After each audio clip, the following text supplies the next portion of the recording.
Good morning! Hello! How is everybody doing? I hope everybody is well.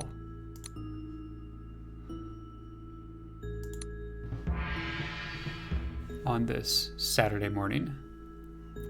Made it to another live stream. You're obs in another game, but you can multitask. Yeah, I am just now joining a couple of... I'm observing the tournament game to see if I can find anyone who's willing to play.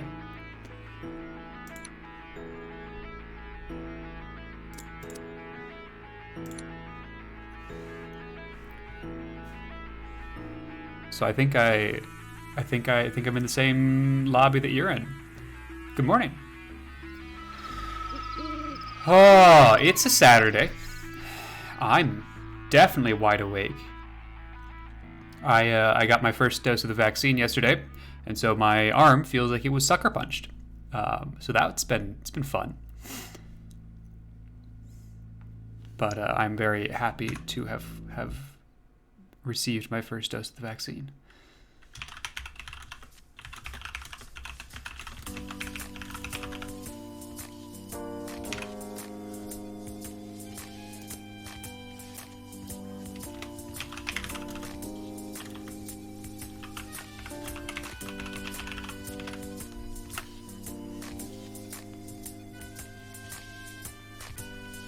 Yeah, gotta stay safe. That's exactly right.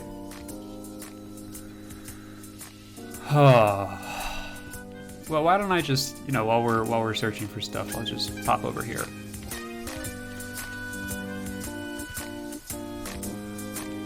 I have everything sped up incredibly, so that luckily it looks like we're like at the beginning stages of this game, so that's pretty cool. Don't have to go through too much here. Will not accelerate. And maybe I'll ping the Discord as well. Trying to find someone willing to play.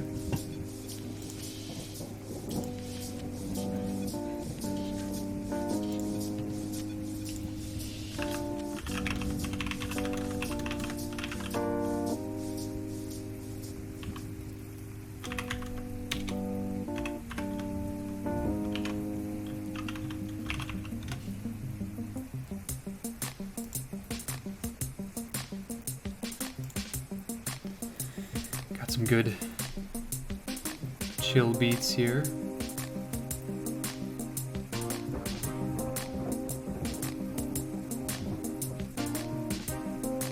Wow, okay. Clean toss.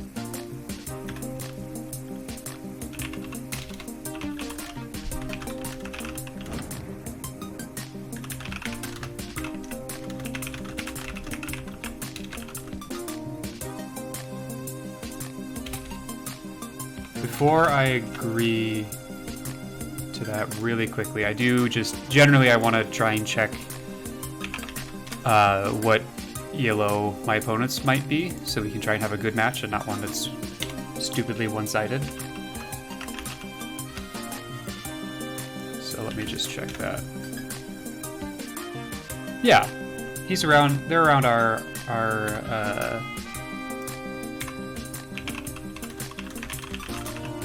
ELO.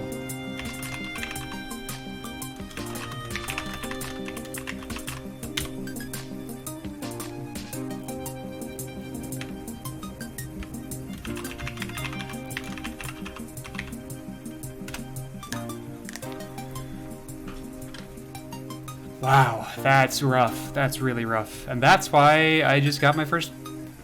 I'm very happy I got my first vaccine dose. That's scary.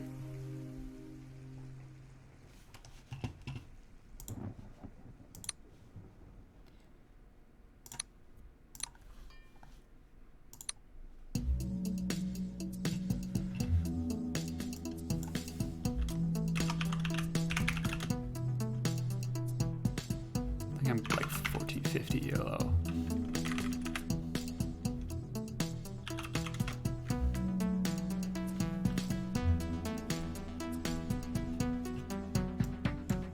Hang on, what am I doing? There's a way that these are set up. Ladder game, and then yeah, okay.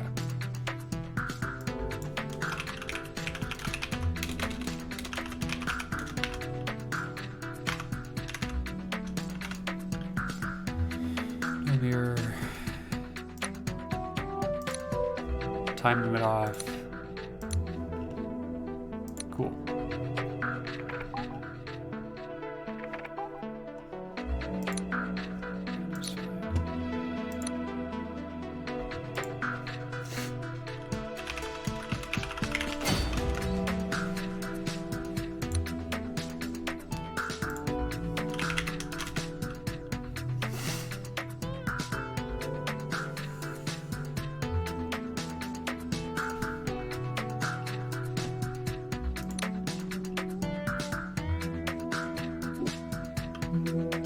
Okay.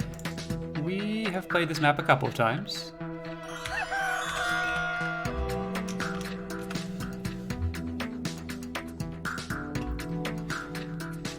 I think we have played this map as Undead, but on the other side. Thank you for the good luck.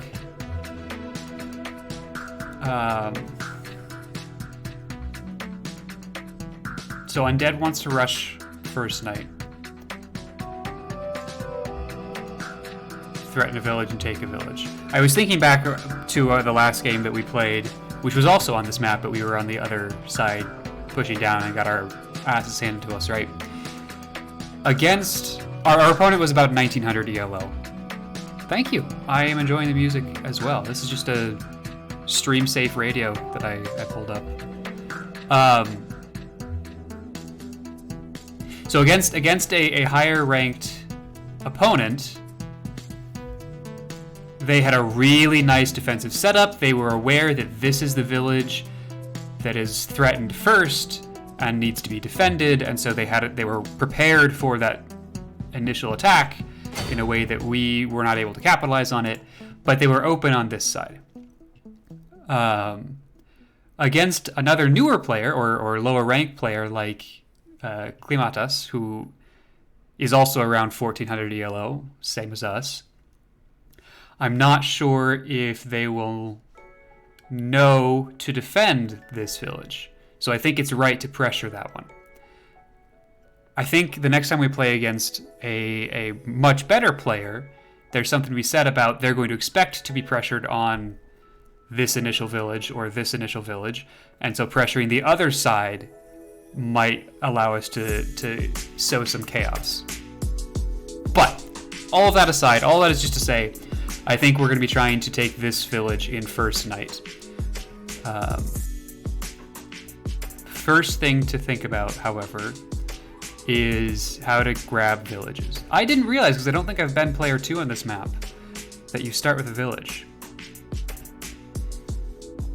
Okay, so this village, 1, 2, 3, 4, 5, 6, 7. That would be a ghost. Could take that.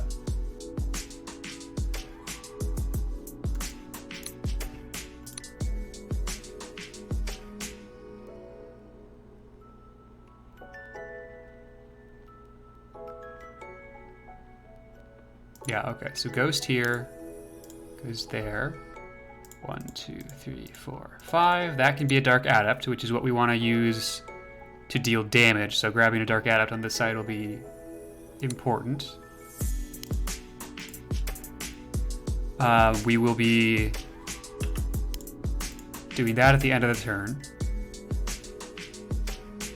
to grab that village. And then over here, 1, 2, 3, 4, 5, 6, 7. That could be another ghost. I don't know that I want to go that heavy on ghosts, however. 1, 2, 3, 4, 5. No! Ah! Okay, well, we're stuck now. Cool. Cool. Oh, that really blows our opening. I'm used to recruit being the top option, and so I just instinct clicked too fast. Yep. It's a good start. I am definitely awake and fully here. So, because the problem was last game, I didn't grab that village first turn, so I wanted to make sure that I had that in planning mode so I didn't forget to grab it. And then that happens. Challenge run starts now, exactly.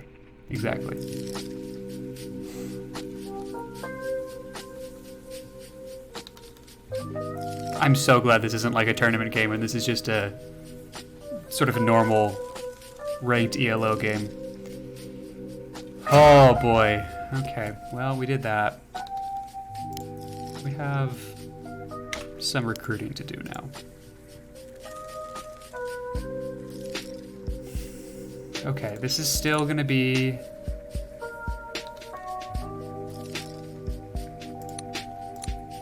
Skeleton Archer because it's cheaper to grab that. Then a bat to help us grab some villages without increasing our upkeep.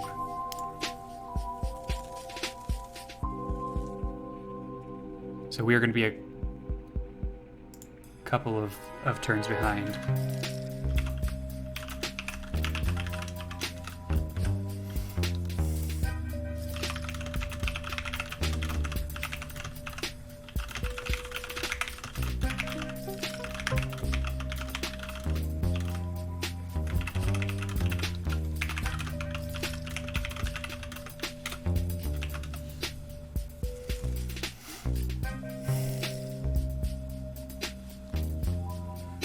Okay, so we need to pad troops on the left side so that we actually have a force that can threaten that village. We still don't know what they are, but I think we have to do this. You have my minute of glory, exactly. Skeleton.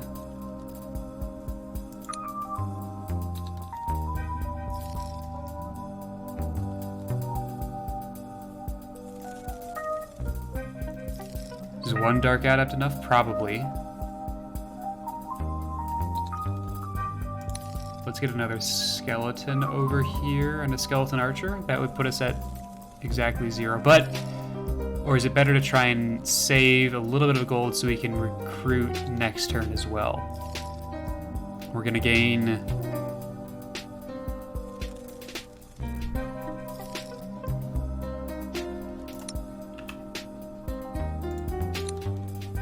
If I did another skeleton, then we're at 14.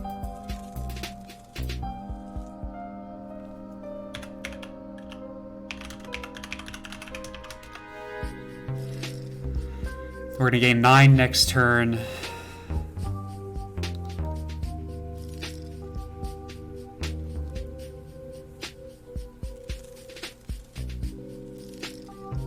Do I want that extra troop immediately? 1, 2, 3, 4, 5. 1, 2, 3, 4, 5. That'll be dusk. 1, 2, 3, 4, 5. Already we're sort of... It's gonna be challenging to get anyone there to actually threaten that. Maybe we go for a ghost, because with movement they will actually be able to threaten.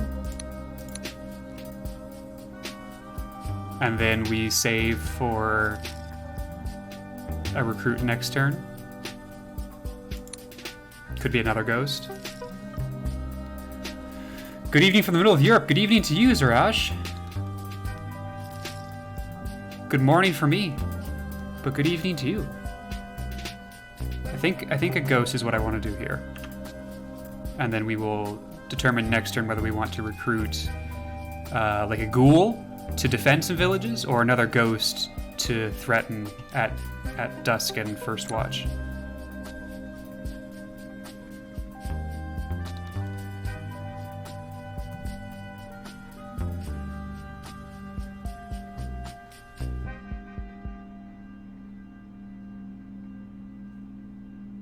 Hey, extrapolation! Hello! How's it going? It's a party popping off in chat today. Ooh, we got Lawful. We have Lawful as an opponent. That means the first night push is going to be really important. It's a damn wild week. Yeah? This week's been kind of busy for me too, actually. I was telling stream earlier that my left arm feels like I got sucker punched yesterday. I got my first dose of the vaccine, which was a pretty good up in my week, speaking of lots of ups and downs for you. I hope that this weekend can be sort of chill and restful.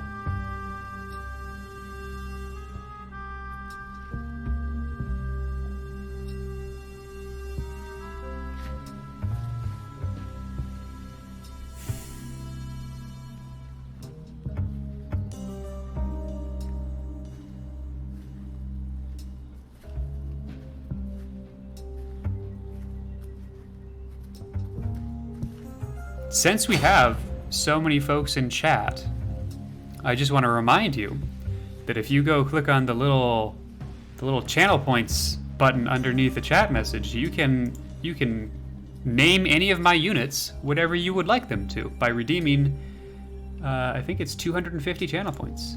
So that's a fun way to be involved in the game that I'm playing, if you are so inclined to do so.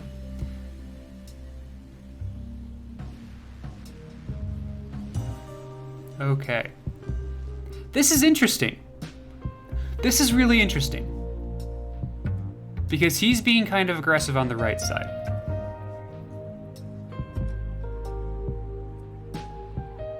And I had set up to push left, but if he's going to take that village, I want to be able to punish him.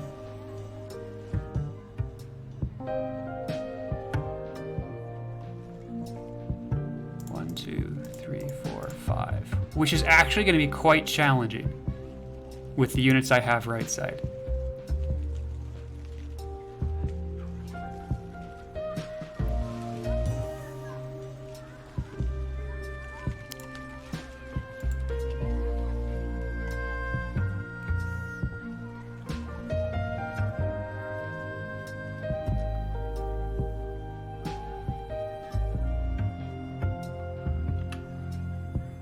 Let's start by doing some scouting. I think that'll give us a better sense of what to do next.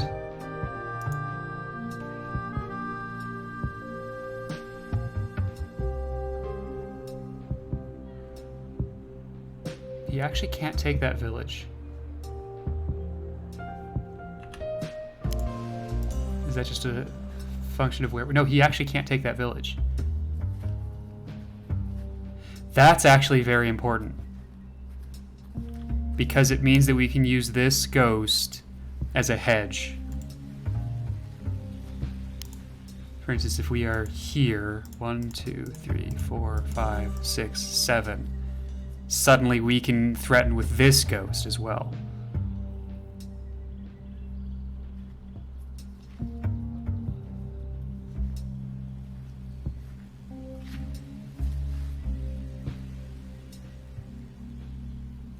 I think that's what we're going to end up doing, is still trying to keep this push available to us.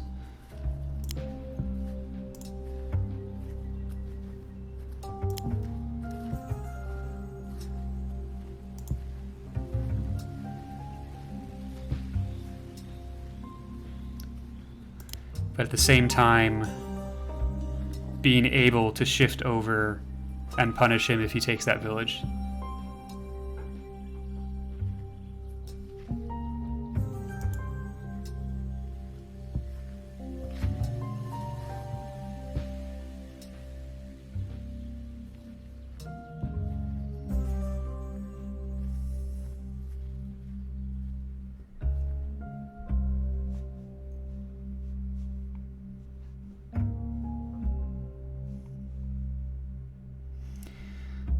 Two, three, four, 5, 6, 7.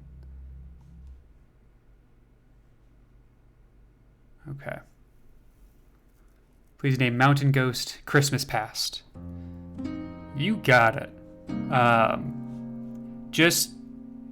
Is this Mountain Ghost?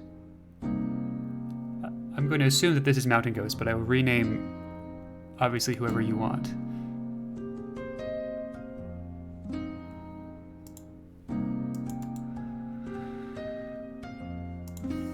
Here, is that why? Rename unit. I think everybody needs a friend. Christmas Past. We're giving one right here.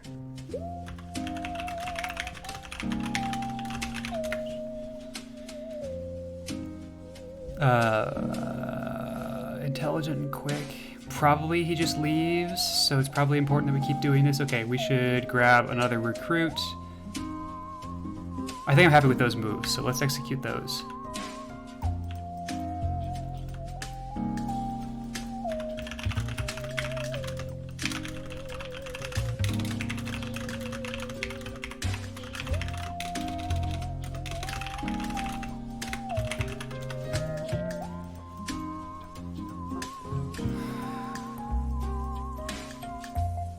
this is weird because the gold situation indicates that a ghost would be good, right? It's exactly 19, but then we can't recruit next turn. So maybe not that.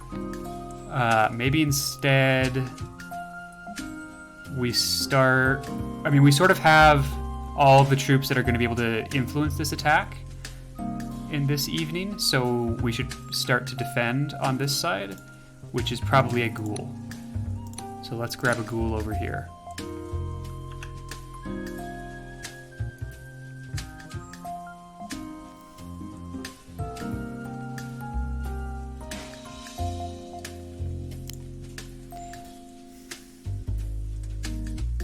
What happens if we do that? 1, 2, 3, 4, 5. We have to take several turns off if we end up attacking, but this at least threatens it. We don't actually have to do it. I don't think that's punishable. Taking a risk here, but I know what is dead may never die. Yeah, there you go.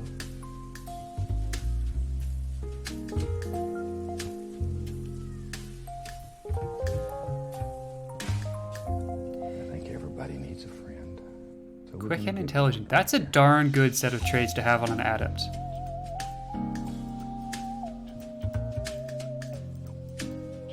Quick on the bat's also not bad.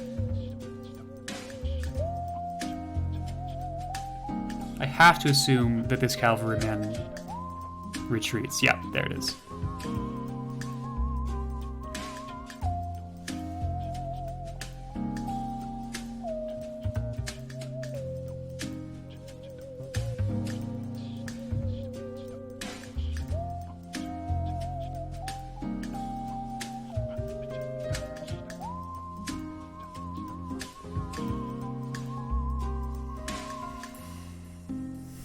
And the merfolk goes away also.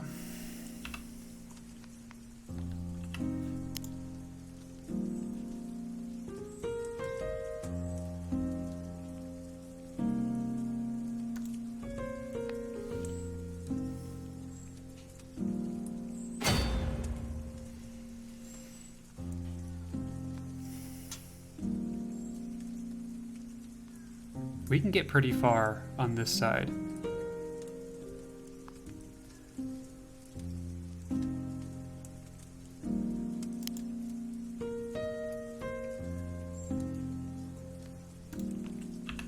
Let's do a little bit of scouting.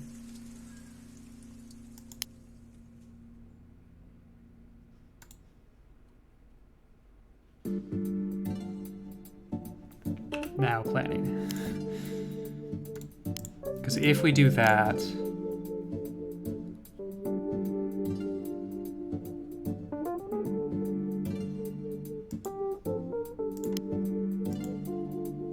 I mean, that really opens us up, right? And the Dark Adept dies. Now, the Dark Adept is quick. No.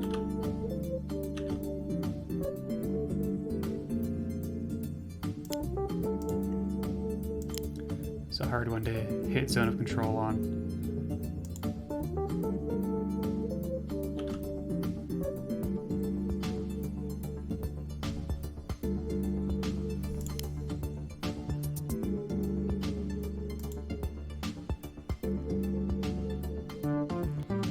It gives us 1 defense, but does it? How does that lead us into the next turn?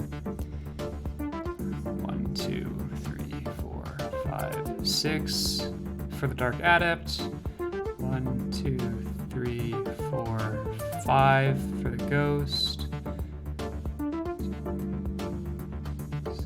And then 1, 2, 3, 4, 5, 6, 7. Or, yeah. Skeleton, Ghost, Dark Adept, they all have a way to threaten this, and then this Ghost can take if necessary. I think it's probably best we do over here.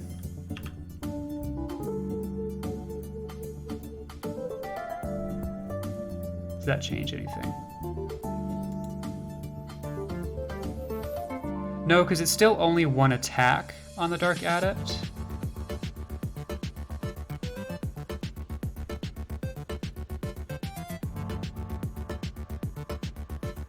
It's certainly not good, but if I am any further back, I can't threaten that village.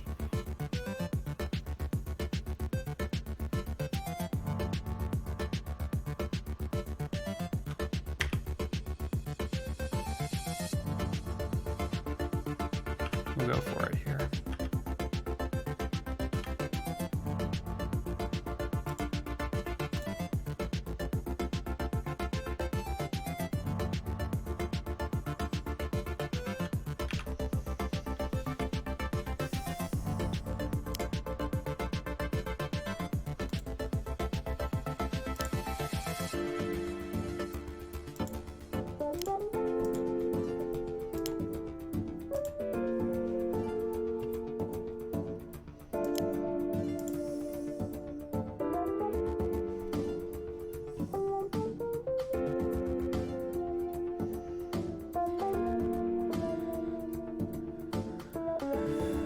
My man's got a lot of piercing, so skeletons seem good in this matchup.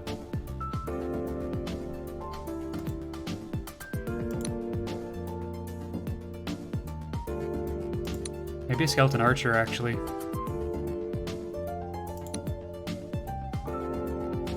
No, probably just a skeleton. Probably just a skeleton. But which side? Let's go this side.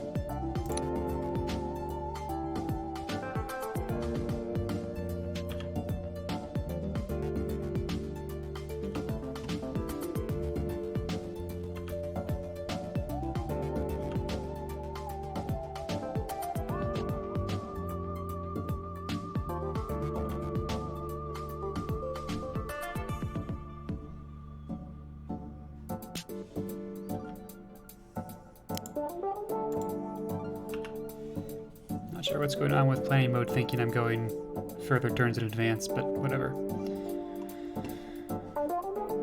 Alright. Good old Europe-friendly stream. That's exactly right, Jandrix. The Saturday morning stream for me so that my European viewers can catch me live.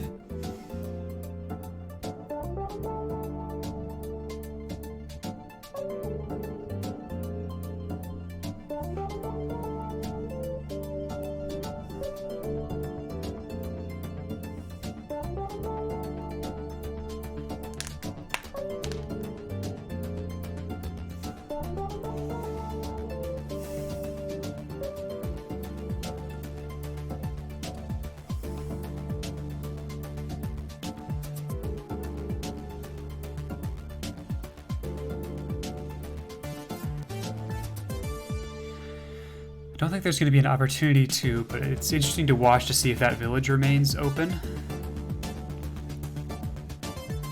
Yeah, okay, there we go. Technically, I can attack with the Dark Adept. Tend to. It ain't doing anything.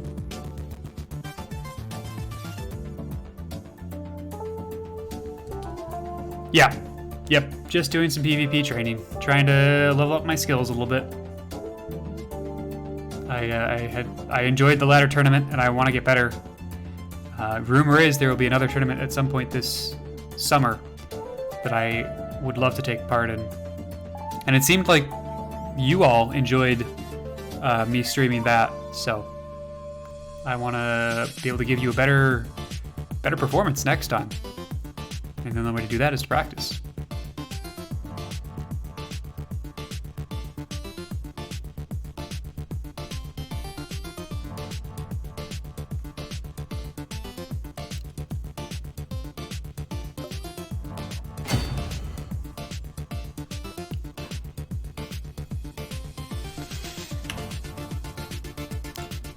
Okay, so this gets hairy.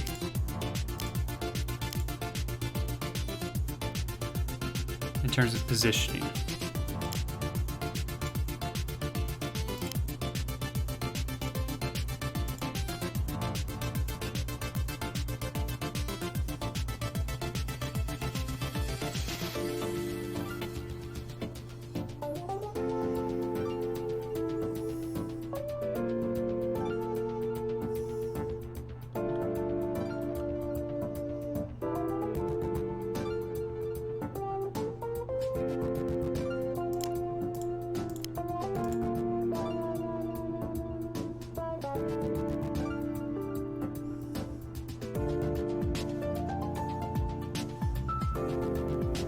That Dark Adept was in danger.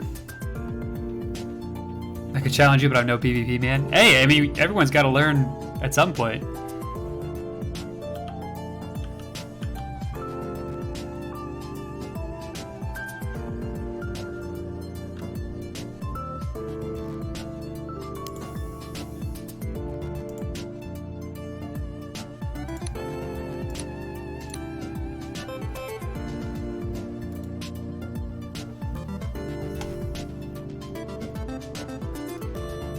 Like, no matter what the engagement I do here, I lose the Dark Adept. So how do I still make that profitable for me?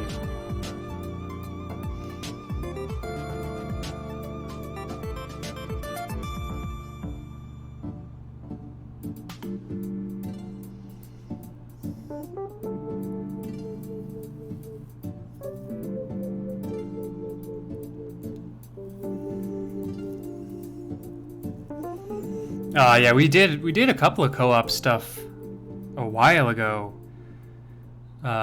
with Initial Roll. That was a lot of fun.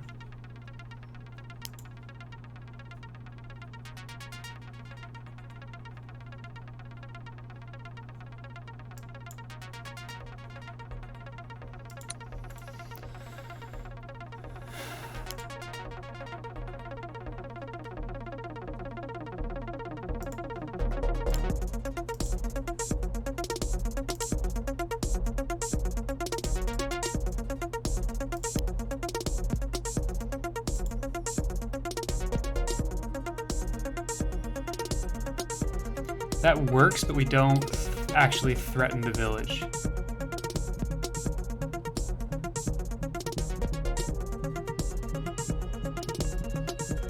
I mean, we can't capture the village. Co-op campaign would be a lot of fun.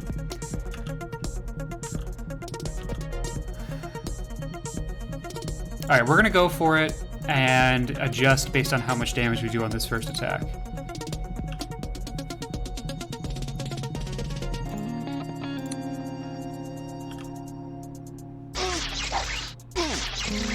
See, that's good damage.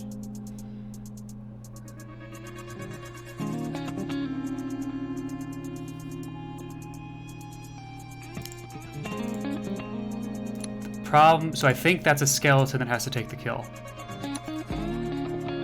And then we can take with a ghost and use the other ghost to try and do something zone of control wise.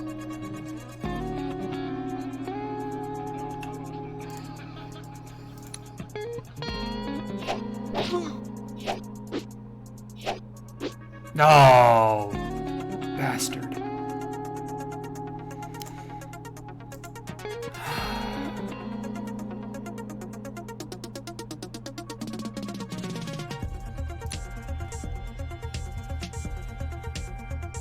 Yeah, co-op Legend of Westmere. Yeah. I used to do that with my brother way back in the day.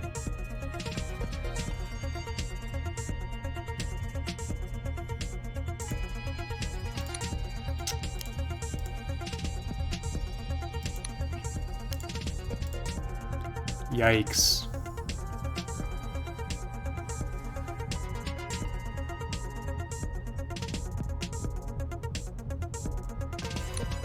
All right. Come on, Christmas past.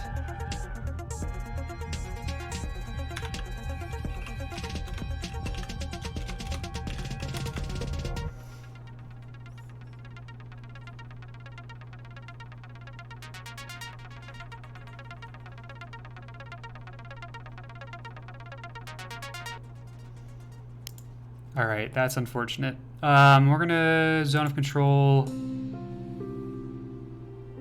like that. Because we can't take the village this turn, so we might as well do zone of control here.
It might not fall next round because I don't think it might not be a good decision to take that next turn.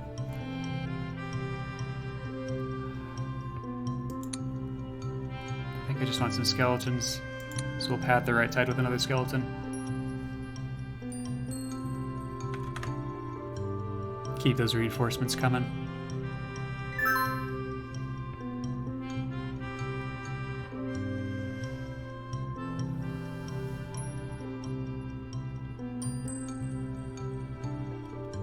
There's a fucking mage. Oh, jeez. Oh, gosh. Yep, attack the Dark Adept. That makes sense.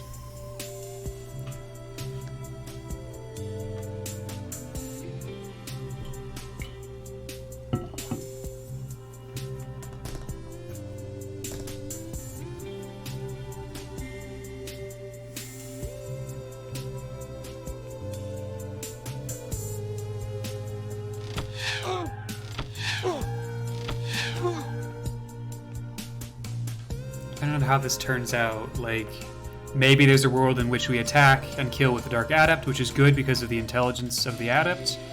Take the village with the skeleton, and then back off one and move up one zone of control, protect the Dark Adept. And then fall back the next round.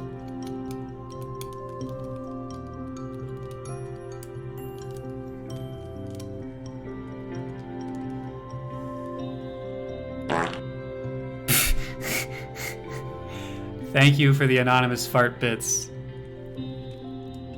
I actually forgot that I put that there.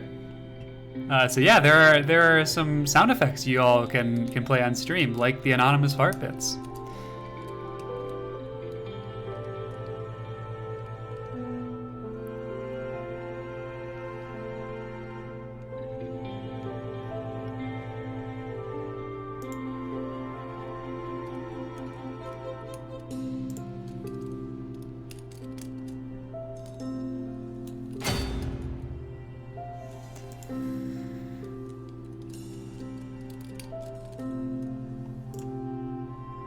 To turn on captions, okay. Caught me off guard. Yeah, it caught me off guard too. I forgot that was there.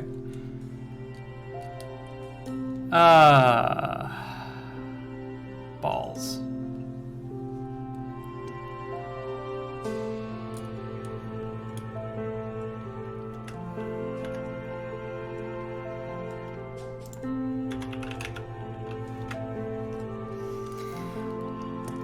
This is a situation we find ourselves in. Tell you what. We actually can't extricate the ghost without killing the spearman. Let's do it. Oh, you bastard.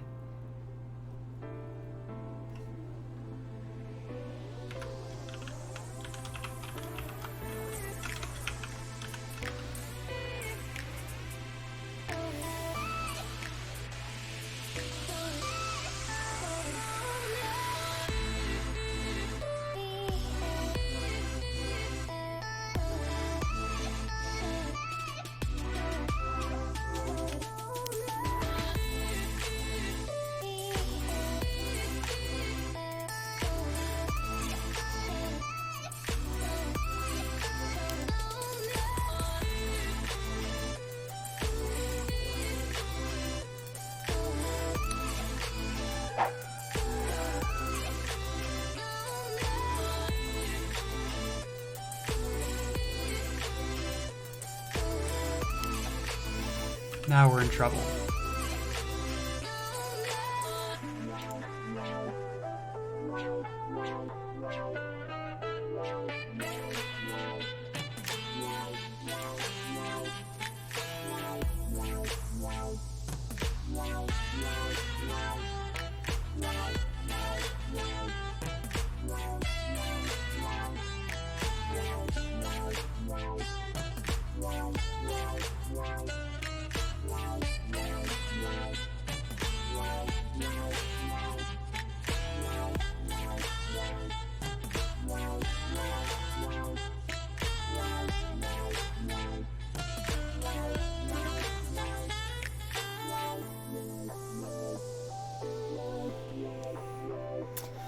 Okay.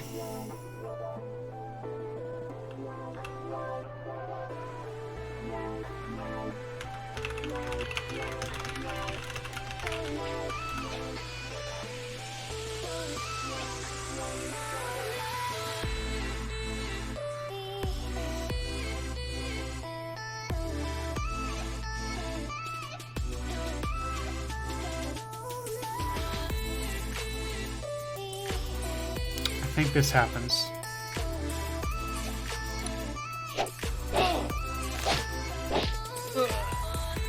You do actually get the kill.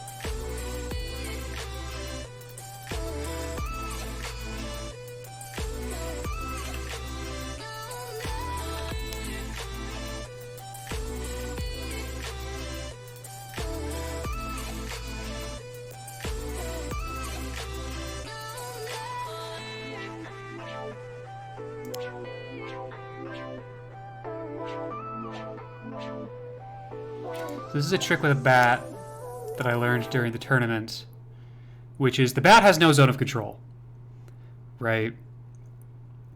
But the bat takes up a space and forces his units to enter zone of control of another unit.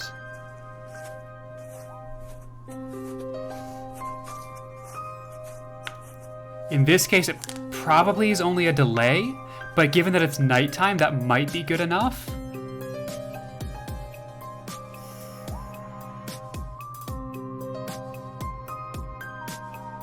The problem is the spearmen that can circle around. That is the biggest problem right now.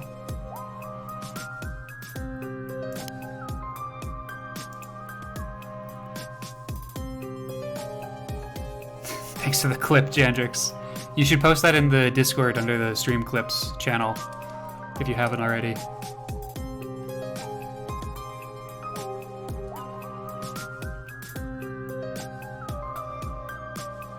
Okay, let's go for this.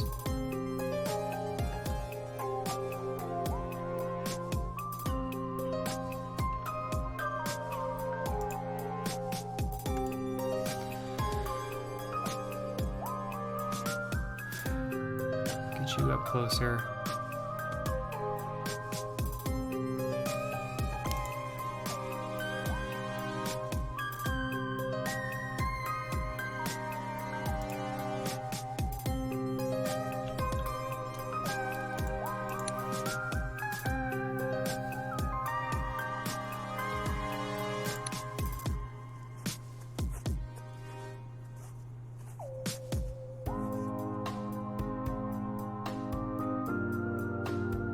Probably just another skeleton over here for the time being.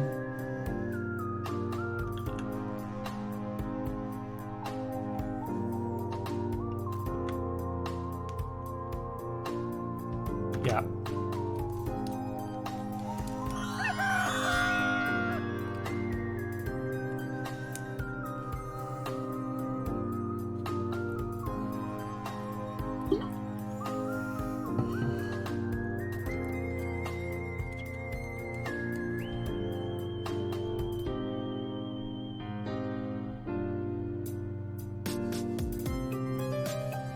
That mage can't move very far. Yep, I expected that.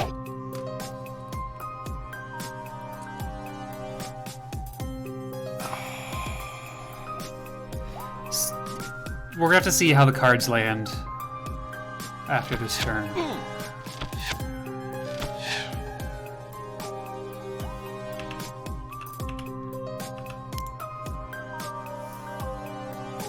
But if I can do something...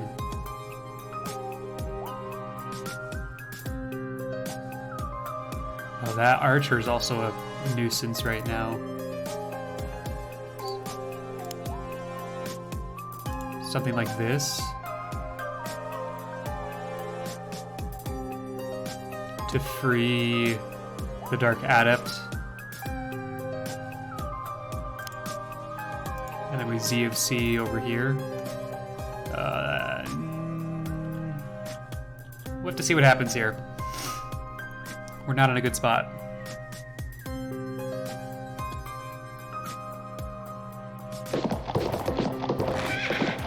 Thankfully, the bat has done their job.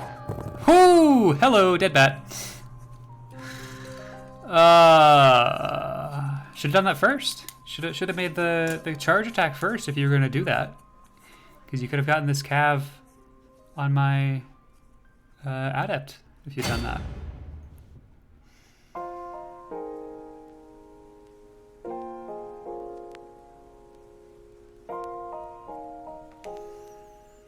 He hates Christmas. Yeah, exactly. At the very least, he hates Christmas past. Which is inexcusable.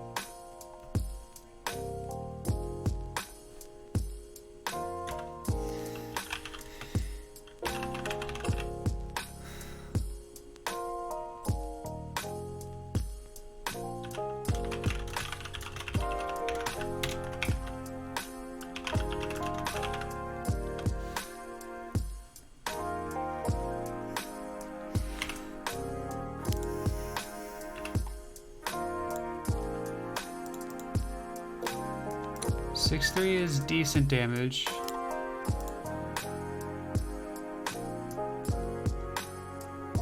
It's not enough to kill the two of them together.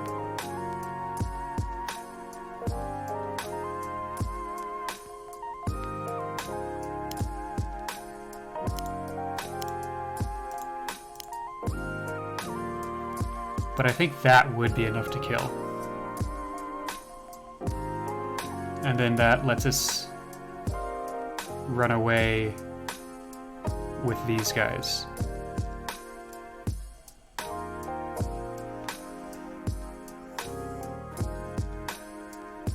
Definitely worried about the mage on this skeleton at that point.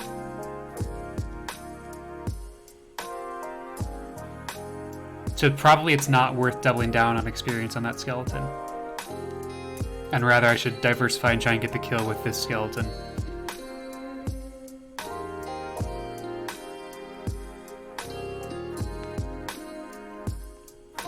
Yeah.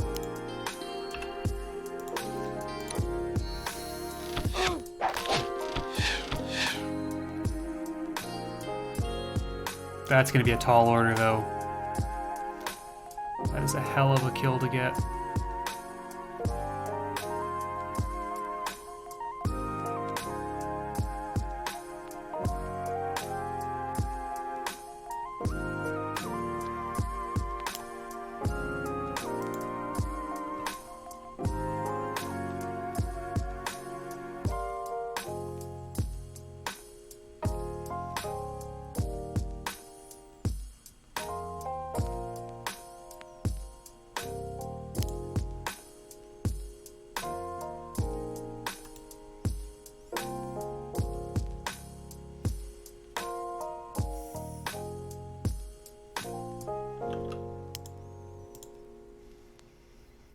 Let's see what we can do.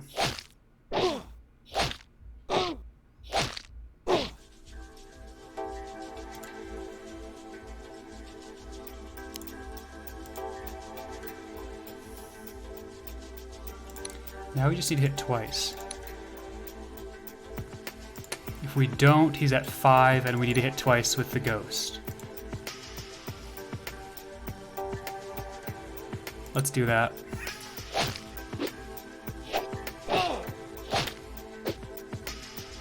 Okay.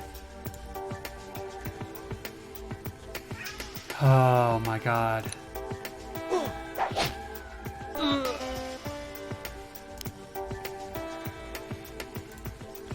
Back into planning mode.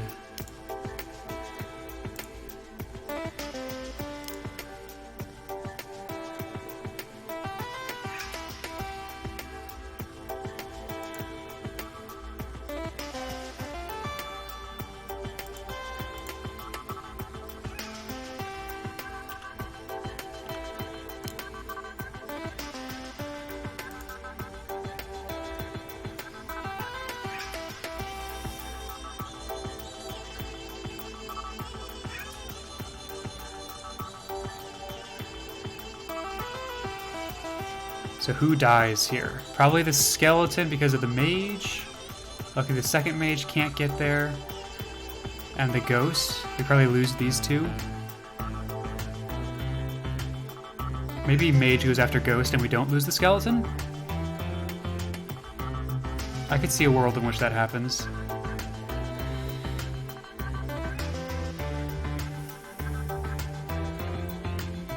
I think this is our best bet here.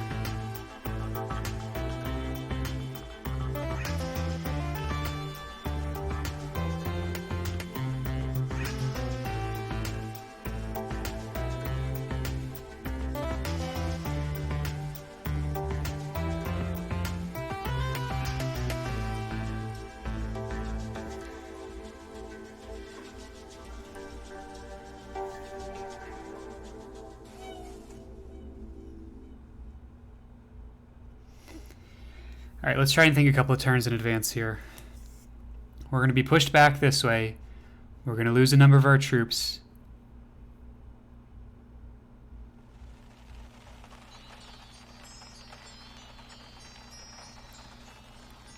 But then all of his stuff will be on this side. I think I want to prep a cheeky little advance on the right.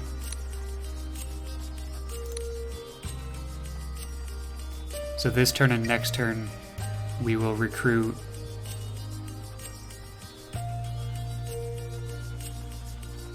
units to advance, and then with the... So we'll have probably 4 units on this side that start advancing. And I think that'll work.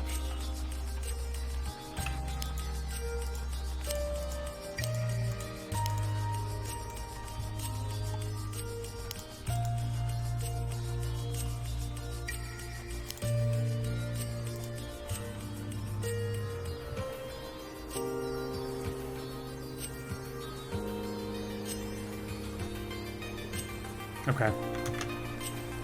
We're gonna run with that.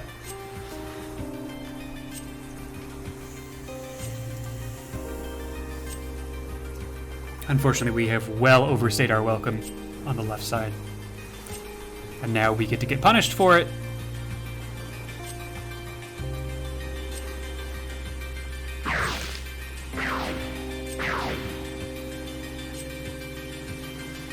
Okay. We might get to keep that ghost.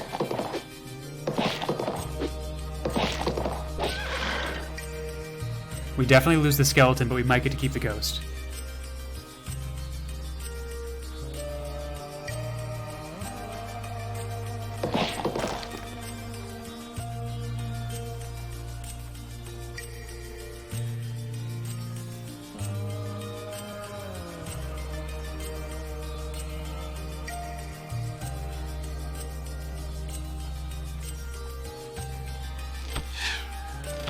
Ah, the ghost is trapped. Ghost is dead. Ghost is dead. Confirmed. Clematis hates ghosts. Sorry, hates Christmas. Much better in my head. I fumbled the delivery on that one.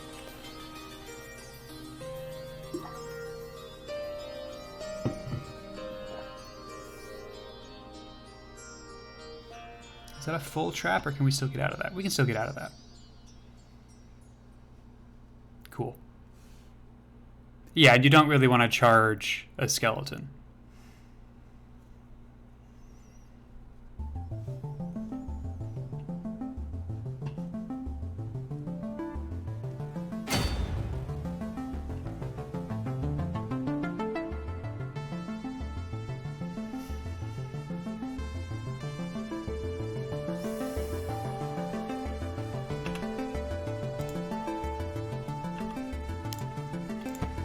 Do this in a safe way.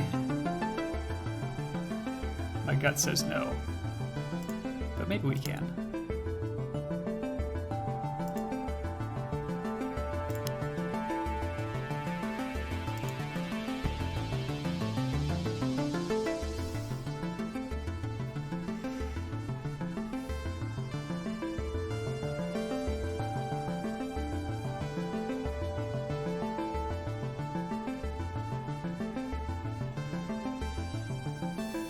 That's not bad, actually.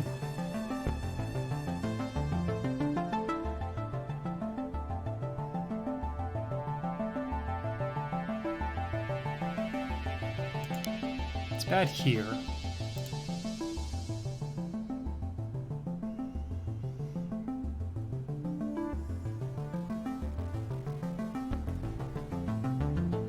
only the 3 horse riders. I think that's fine.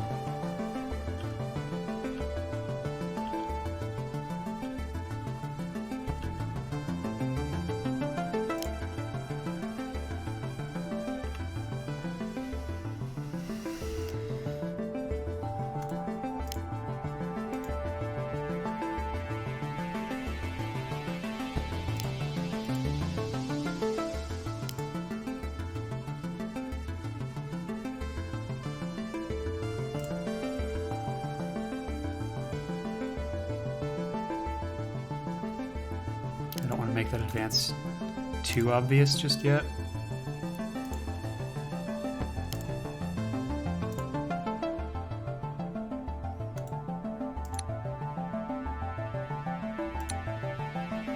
I think we're gonna go a ghost as the 4th.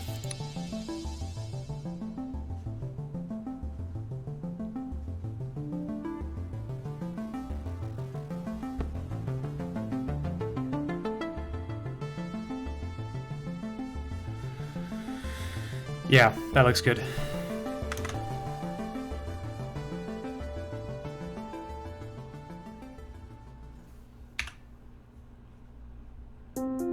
Oof. We lost more units in that exchange than I thought we did. Oh, the bat. Right.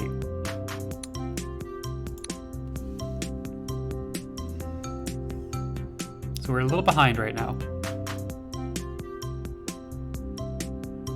That is a fencer. I don't like that.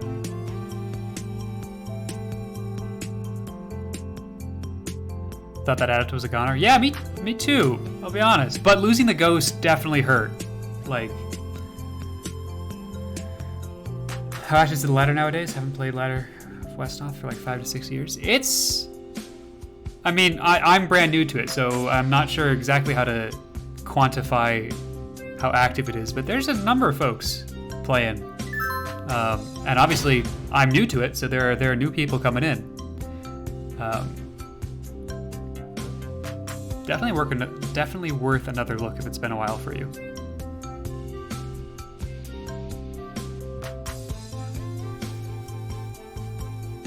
We do a cheeky little cross. Car cross here. We are quick. It's afternoon. We're player 2, so that means it'll be evening as soon as we pass the turn.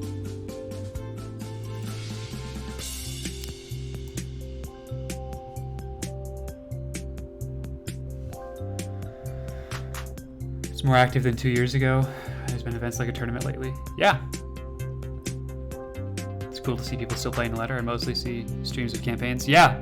It's just cool to see people streaming Battle for Westnoth in any fashion, in my mind. We're going to attempt a cheeky cross, and we're going to pretend that we're still threatening this side by bringing the ghost on this side, but it's an easy cross for the ghost.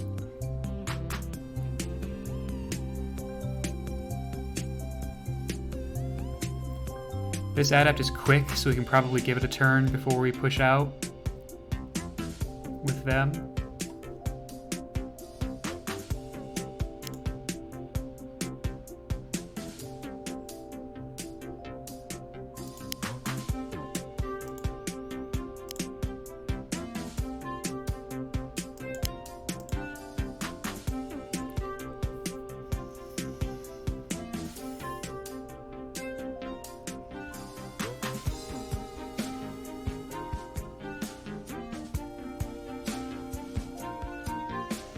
I'm halfway trying to not look super threatening right now.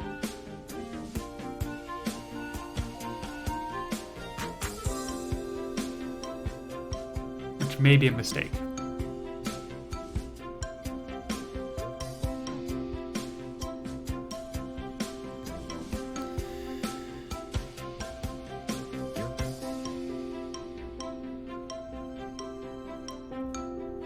Yes, yeah, this is a custom era for ladder. I don't know if Undead got any... Oh yeah, the ghost got changed.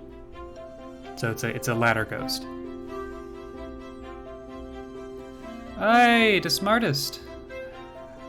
Good morning. Or good afternoon. I'm the last time zone where it is still good morning. So everybody to the east of me is good afternoon or good evening at this point.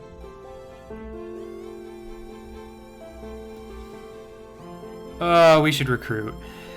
Where should we recruit, though? Let's go here. Grab another archer.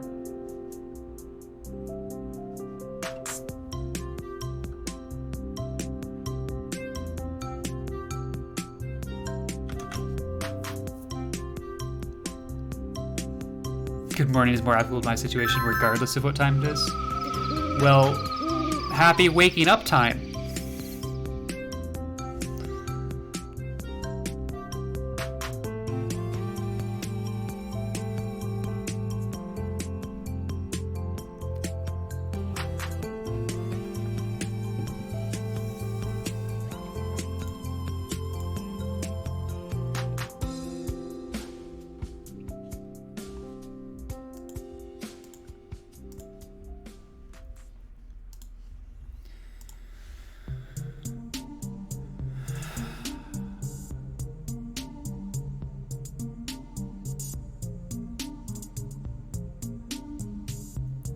Was the 100% at the top? I don't remember seeing this. Yeah, it's battery life, which is super weird because this is a desktop that is not battery powered. But I think that was introduced because the Westnoth screen cuts off any top bar you would have on a laptop. So this lets you see you've got system clock and battery life. Yeah.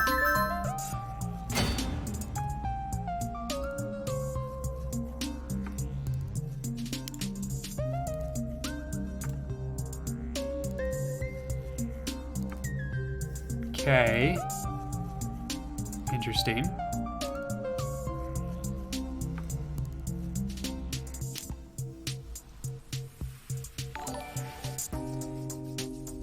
Couture TV. Thanks for the follow. Welcome to the Cannoneers.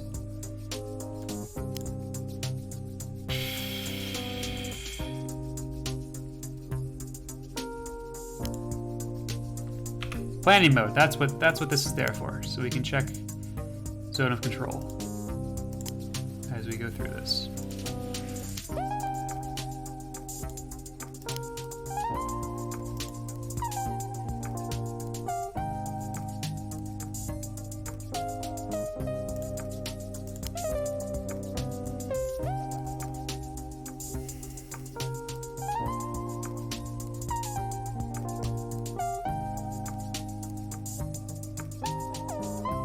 We could, okay, so here's the question.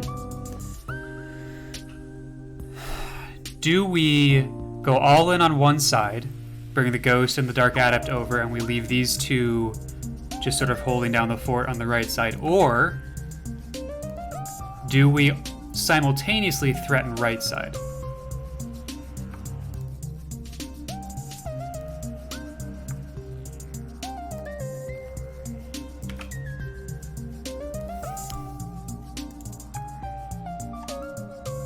Well, that answers that question.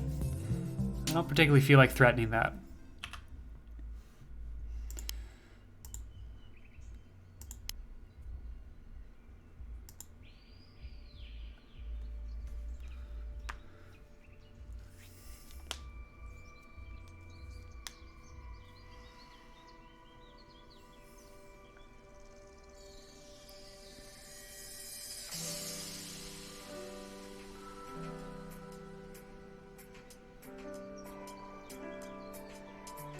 Yeah.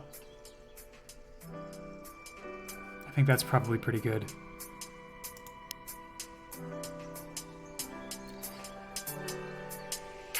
But maybe we just take some good terrain here.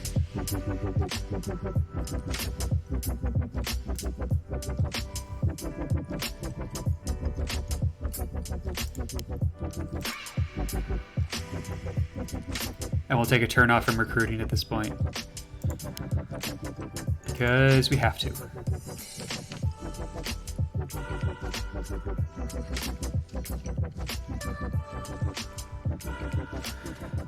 I'm pretty happy with this lineup.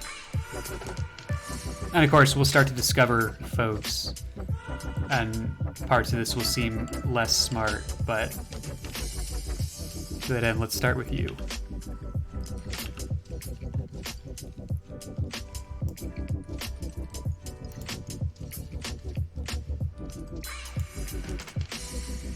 Thank you. I don't think we really revealed anything that dramatically changes our plan here. Let's do you next. Mage is a little bit unfortunate, but I don't think that they make an attack. Cactus music.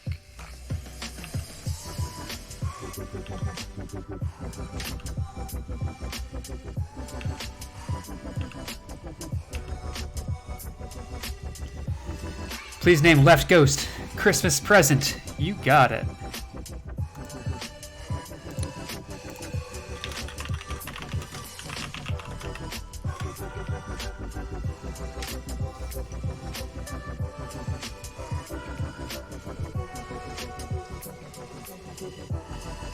Yeah.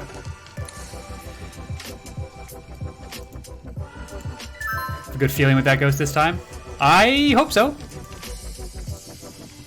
If not, we will have a Christmas future at some point very shortly. The foreshadowing, though. Yeah, exactly. Who is my opponent today? This is...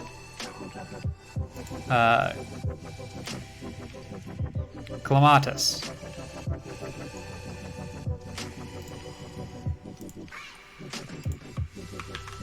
Here, I'll post a link in chat with the spelling.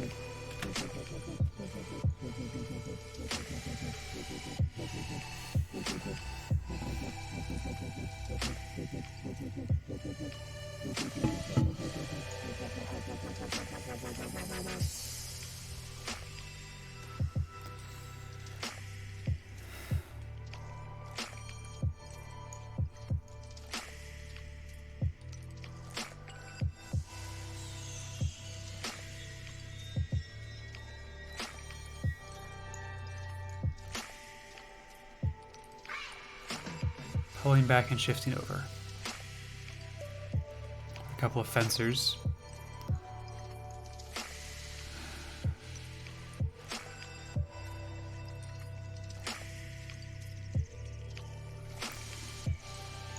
But it looks like we'll get to take that village, and the question is making sure that we can abandon it in the following turn.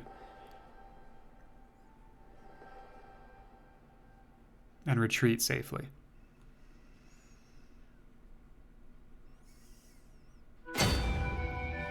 And this horseman down here is doing their damnedest to make sure that we get trapped.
So it looks like we'll be taking a break in a couple of minutes.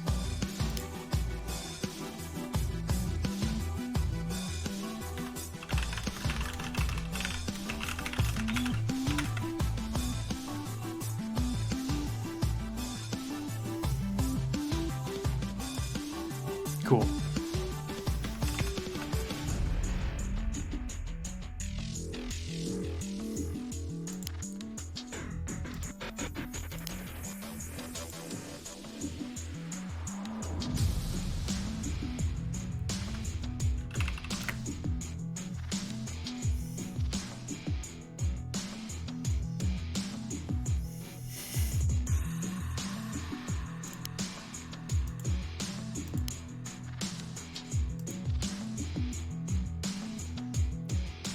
this gives us a really wide zone of control barrier. But it's not very... It's easily disrupted.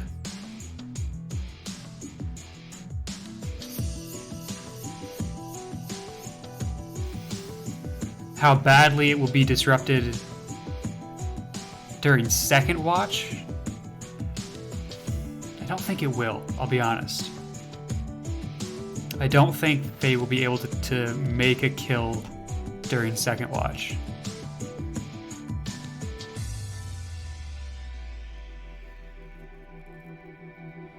They basically have two options: the ghost or the skeleton. The mage can't get to the ghost, and all the other attacks really suck there. So I think if they were going to do anything, it'd be on the skeleton, but most of their attacks suck on the skeleton too. So I think we can hold for a turn here before pulling back.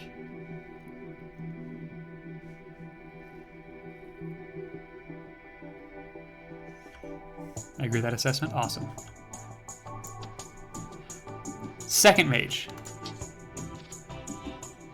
Second mage changes the math a little bit. Does it change the math enough?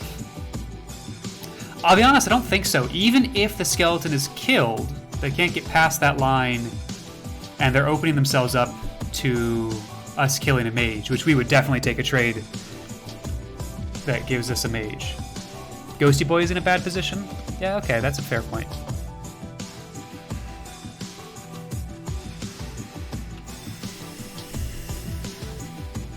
Probably 10 damage against the ghost. They still need to do 8 more.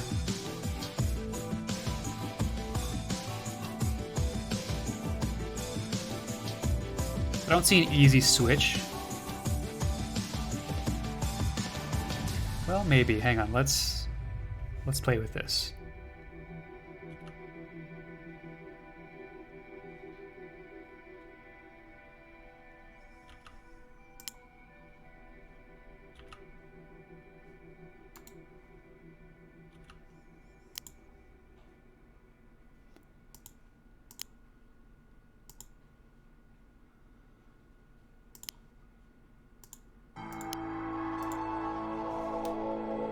That works.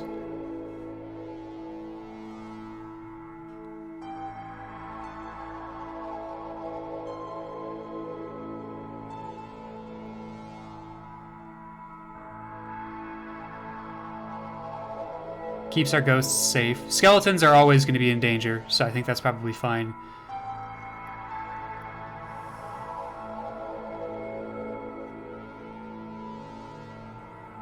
Second mage still makes it dangerous, but it shouldn't be as bad. Yeah. Yep. Let's go for it.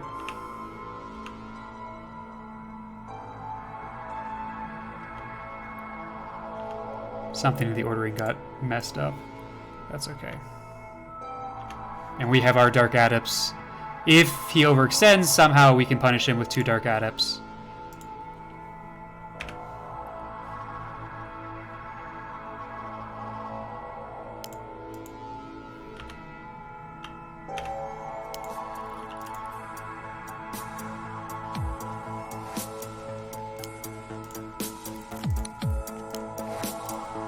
I mean... How do we get punished? We get trapped by the fencer? Okay, I won't.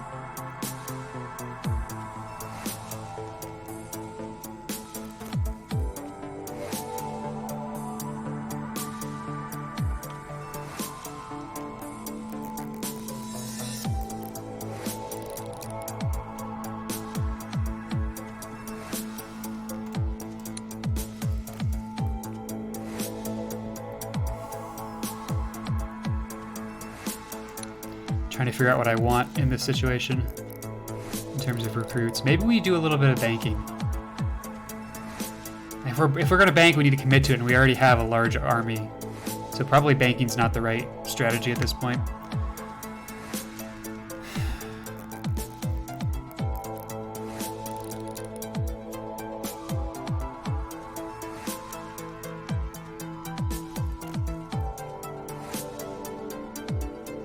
Honestly, just another skeleton, just a straight skeleton, I think would be good.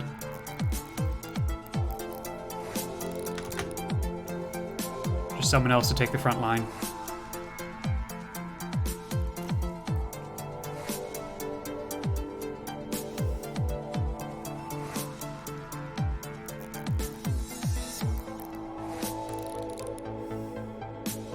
This is going to be interesting because I do need to start making some kills.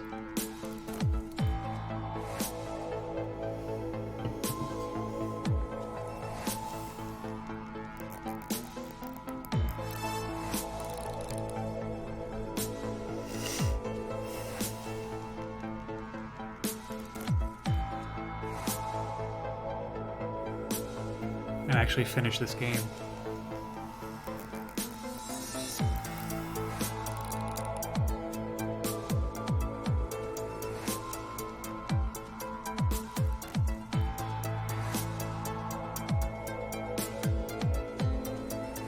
There's a lot of feinting in this game. And probing and just looking for an opening.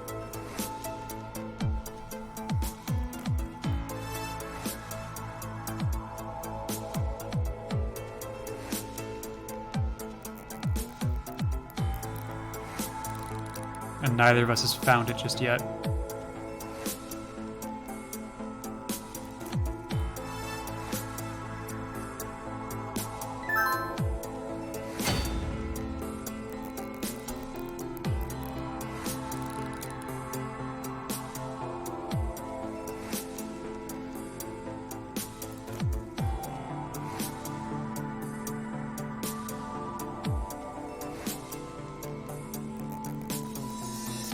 Having dark adepts that are quick gives us a lot of flexibility, though, I'll tell you what.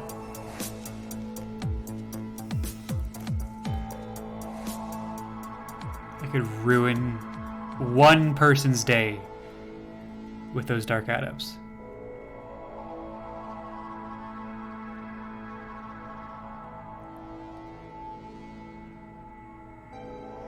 I don't think this is it, though. I think this is pullback time.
I think I'm happy staying put over there.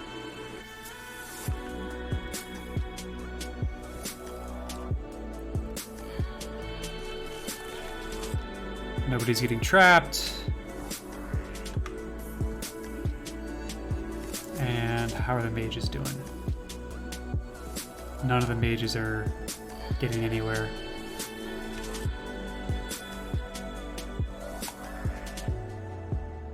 Cool.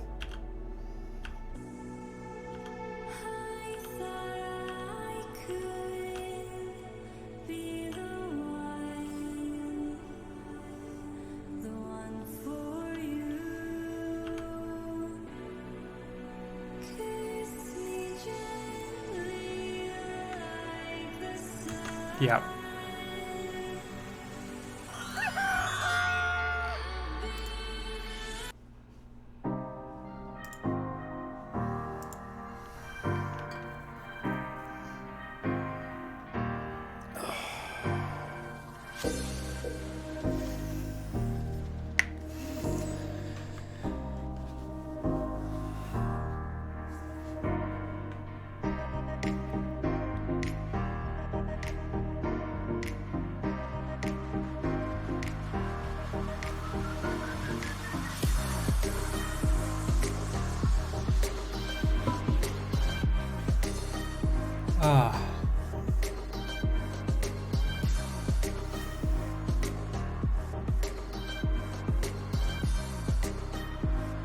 He's got to take a turn off to recapture that village, keeping his mage out of being able to do anything to us.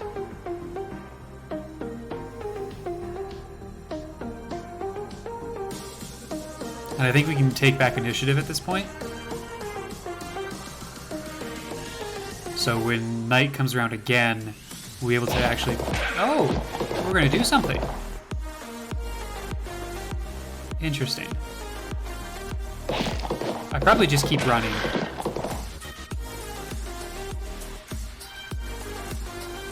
Yeah, I don't think it's not the correct play to stick around and try and trap and kill someone because of that.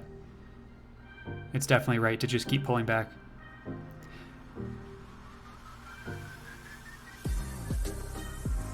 Like, that was basically a free attack on his part. That makes sense, yep. Trying to bait, yeah. Perhaps.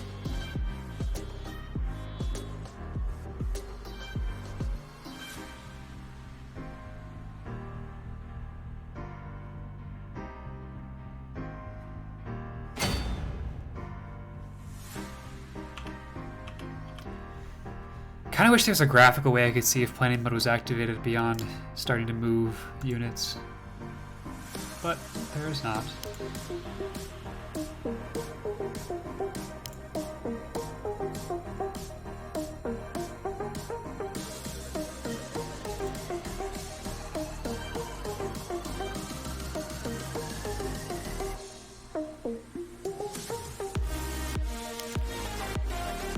Movement there is a little bit unfortunate.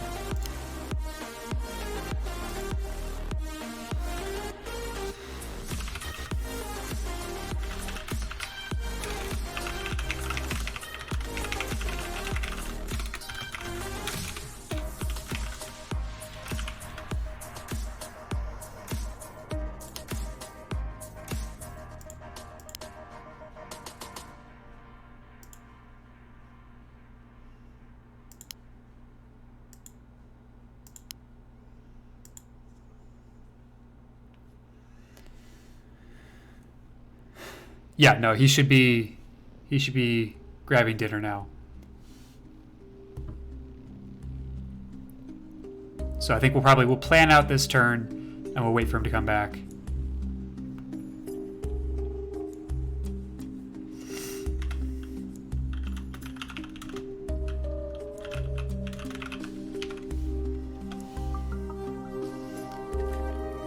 We won't actually execute anything until he comes back, yeah.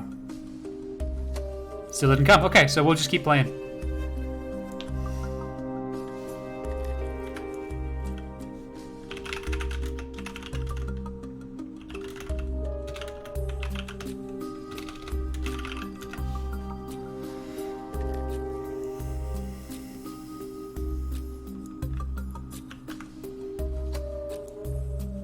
Alright, so this doesn't work. Zone of control. Oh, right, because the fencer. So this does work, except for the fencer.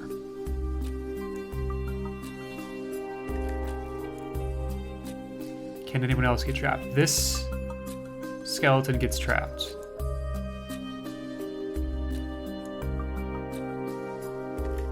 I mean, with the fencer, anybody that he wants to gets trapped.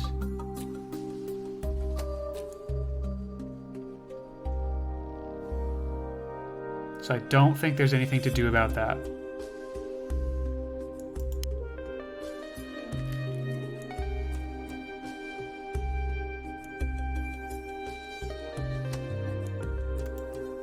Well, maybe there is.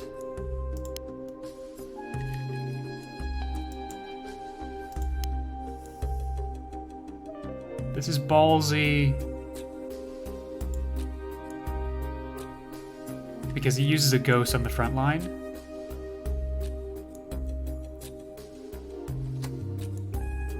And that ghost gets trapped.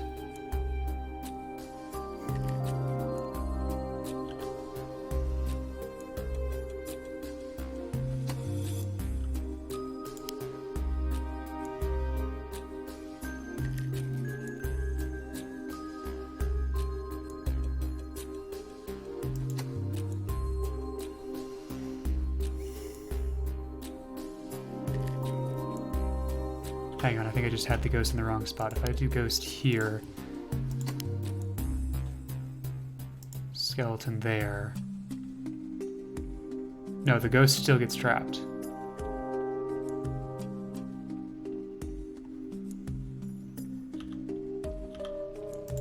But if I put the skeleton in the exact same spot, skeleton also gets trapped. Okay.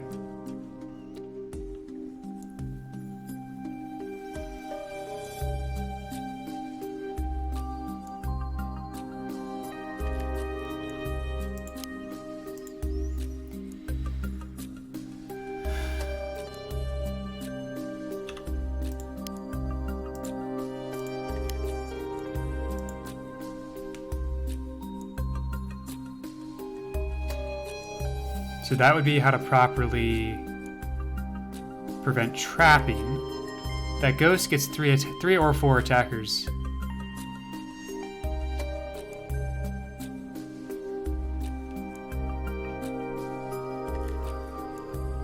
Use bodies as a replacement for zone of control. Might it work? Yeah, maybe. I'm not sure that's totally applicable here.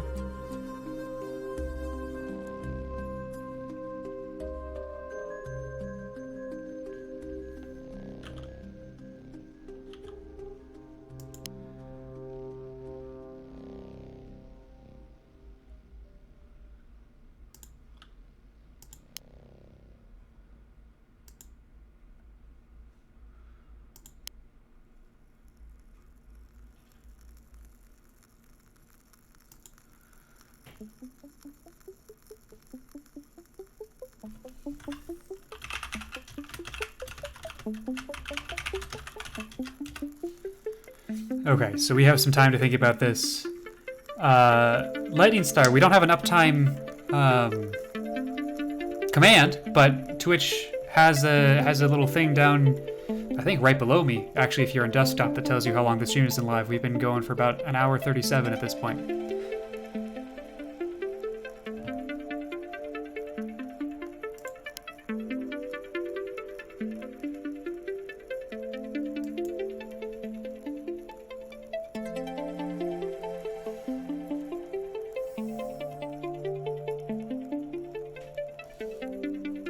Oh, awesome. Then yeah, there should be, and let me know if there isn't, but there should be something right down there that says how long the stream's been live.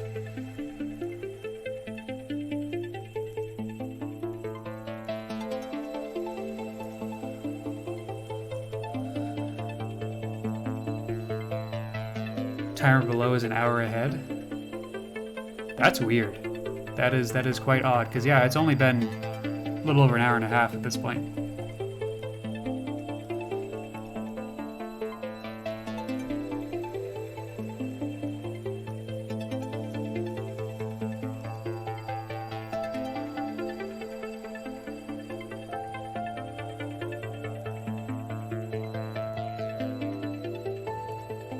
We've got what, three skeletons, 2 skeleton archers, 2 adepts. I think I want another skeleton.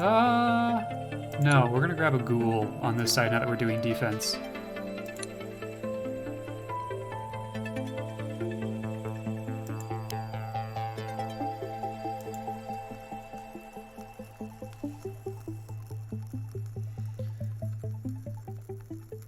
So we did Death Time because it's weird, I don't trust it.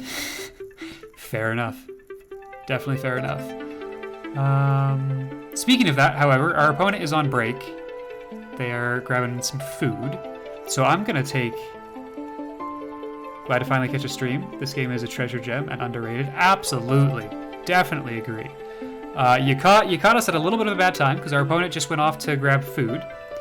So I'm going to take a real quick commercial break. Maybe 3 minutes, maybe 5 minutes, something like that. And then we can come back and talk about the game, talk about what's going on in chat while we wait for our opponent to come back. So stick around, don't go anywhere, and I will be right back.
I know how to unmute microphones. Welcome back. Hello, folks. We're gonna hang out for a little bit. I hope your Saturdays are treating you all well.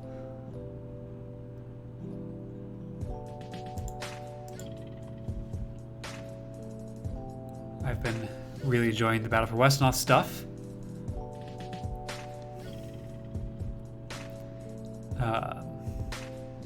Yeah, it's been good. It's been real good. If you're not a part of the ladder community, WB, that's a acronym I'm not familiar with. WB. I feel like I'm an ancient.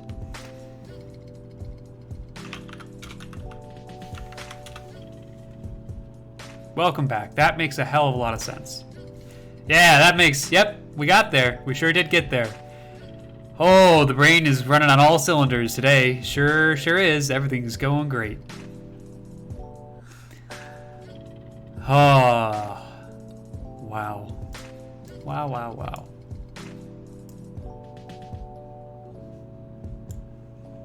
Boomer Pog. Hey now.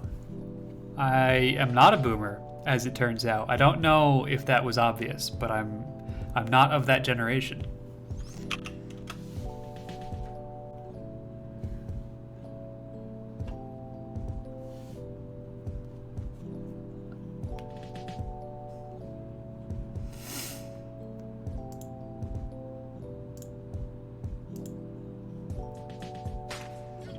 So, ladder. Let's talk about ladder while we're waiting. How did I first discover Westnoth? Ooh, that's a real good question. So it was when I was a kid. My dad found it doing something. Big into the open source video game thing. Thought it was cool. I, stood behind him while he was playing when I was too young to understand it, and then eventually I started picking it up myself. Played a lot of the campaigns. Played a lot of the campaigns on easy. Really enjoyed those. I remember when I beat Under the Burning Suns for the first time. That was a big moment because that was a tough campaign. And then life happened, and I went to high school and I went to college, and I didn't. It was always a game that I remembered for the music. To be perfectly honest, I love the soundtrack of Westnoth, despite the fact that we're not playing with it and we're playing with my own music. But I love the soundtrack to Westnoth, and that really kept it in my mind as an incredible game. And so I picked it back up about a year ago now, mostly doing campaign stuff. But I finally joined the forums and started to look around there. Saw that there was a multiplayer scene, and I've always been kind of competitive. And I was like, okay, so let's think about maybe joining a tournament at some point. Must have been fun having family to play with. Yeah. We didn't do a whole lot of stuff as a group, but certainly we did a couple of LAN parties, which were a lot of fun. Back in the day when that was a thing you could do. Now, obviously, I have moved out. I have my own place, and that is less likely. I don't think my dad's touched the game in years. But, that's how I got into the game.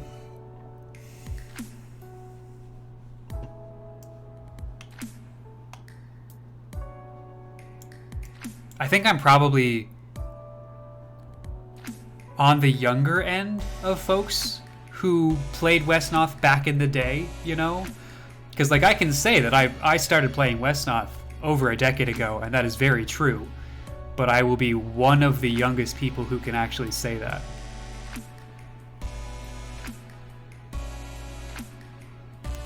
Probably. You too, DeSmartest? Okay, yeah, nice.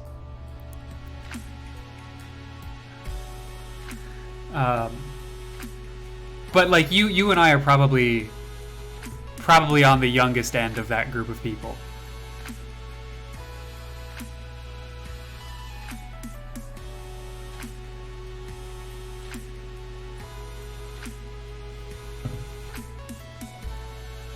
Which is kind of cool. I guess. It's nice Westland's still around and kicking. Yeah, I was really shocked and really pleasantly surprised to see that it got added to Steam. That, I think, is a big deal for revitalizing the community, was that it is now available for download on Steam. It lowers that barrier to entry for someone who wants to install the game. They don't have to go download some random .exe from the internet, which people are not as willing to do as maybe they used to be. Probably for good reason. So it adds an air of legitimacy also to the game, which is pretty cool. And I know that they're working on some, at the very least, big changes in the back end for the 1.16 update. Even if the sort of what we see is not going to... I think there will be some significant changes when we go from 1.14 to 1.16. But it won't be huge, per se.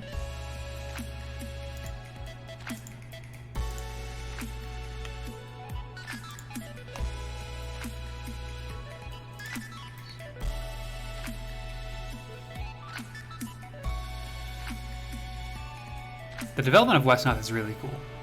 It is really, really cool.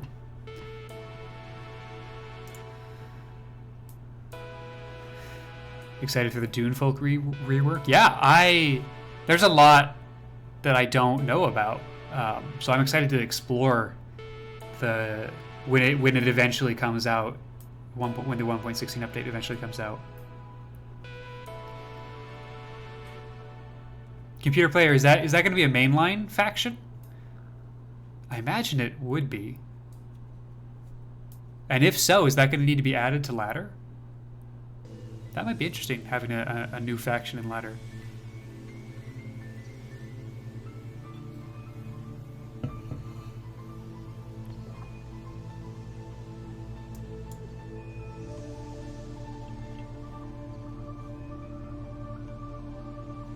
Don't think it's going to be mainline yet, but it's getting there. Okay. So we probably won't see that in competitive multiplayer for a while, but I should pick up one of the campaigns that uses Dune Folk and play through that after the big update. Which, to be clear, could be as much as a year away from now.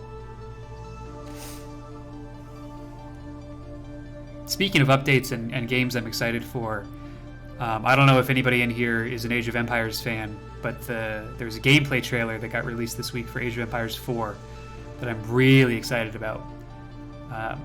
I bought Age of Empires 3 Definitive Edition back in the fall, and I haven't had the time to play it, which is the most tragic thing in the world. But that's another game that I picked up as a kid that I really, really enjoyed and would love to get back to doing stuff with. Yeah, AoE 4! Oh, I'm excited. I am super excited. Show the trailer? Yeah, alright, we'll watch the trailer on stream.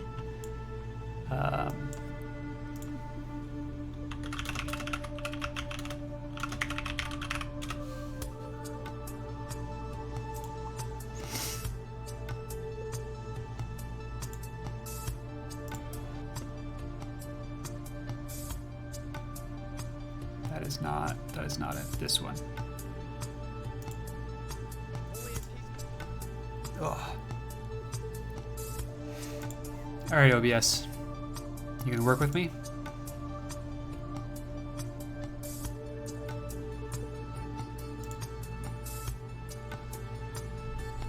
Yeah, there we go. Pause that.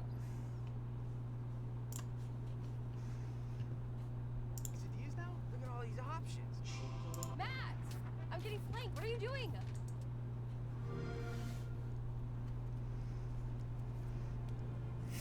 So first of all, this is going to be a gorgeous game.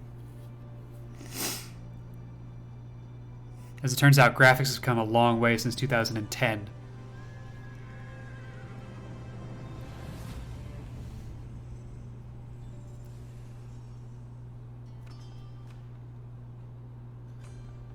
But it looks like you can get a little bit more granular than you can in AoE 3, potentially, in terms of what the peasants and units are doing.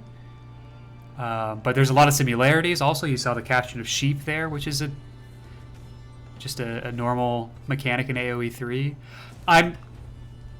We'll see this as we go through the trailer. I'm not a fan of the arrow animation. I think they need to clean that up. Arrows are just sort of falling limply, which is kind of weird. But it's sort of, you know, you got the same structures that you're used to. The wooden walls, the outpost towers. You discover units and maps the same way. And it looks like those textures look a little cartoonish on the units. So I imagine there's some finalizing some of the art that needs to happen still. But like, just watch those arrows. I'm not a fan of that. That is one thing that I'm not excited about. Wow, so nostalgic. The slaughtering of innocents. 2 comments right after another.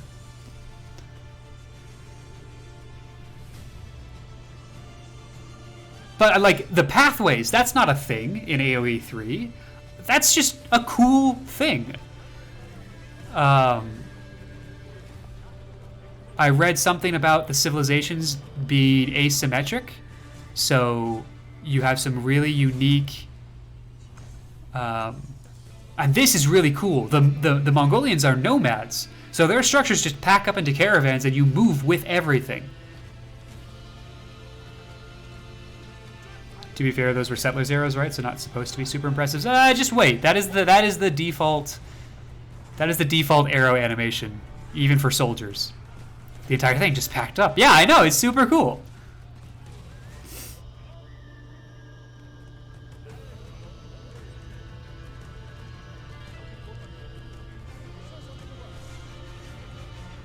I'm so excited. Also, it looks like there's fog of war that is dependent on the terrain. So this is an actual ambush that they can't see happening because they're in the forests. That's going to be super cool. I don't know if that's campaign specific and they coded that specially, or whether that is universal throughout the game. So that could be really, really cool. AoE 3 had some really cool hidden information stuff. Also this, which you couldn't do in AoE 3, you can have units on top of the castle walls. And that excites me a lot.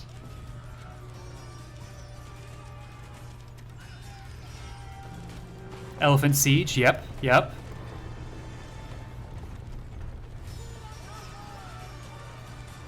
This is easily a 1,000-hour game for me.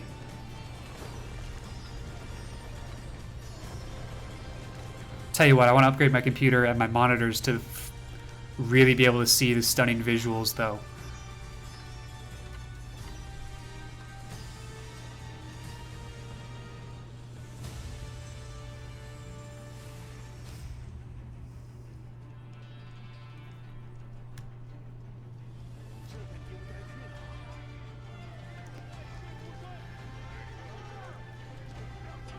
Oh man, this is gonna be so cool.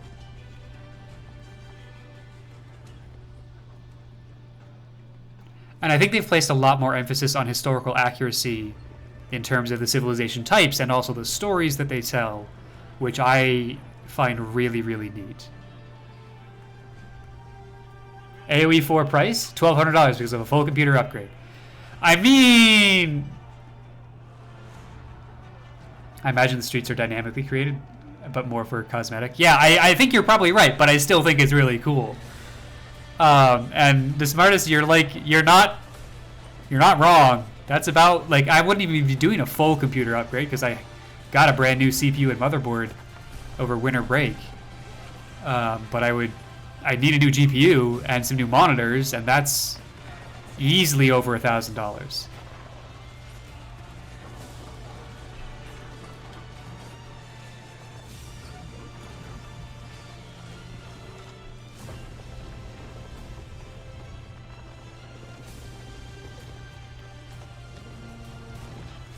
Okay, sorry, but The arrows, come on. Come on, what is that? It just looks bad. It just looks bad. Maybe that's a hot take, but I don't think it is. Trebuchets, yeah. That was pretty cool. The siege weaponry. Make history your story. It's a good tagline. It's a good tagline. Hold up. I'm gonna go back. That was conversion of enemy. I missed that the first time I watched it too. Just tossed in at the end. Yeah, that's probably a leader ability. Or maybe a specific moment in a campaign, but let's go watch that again. It was right there. 'Cause yeah.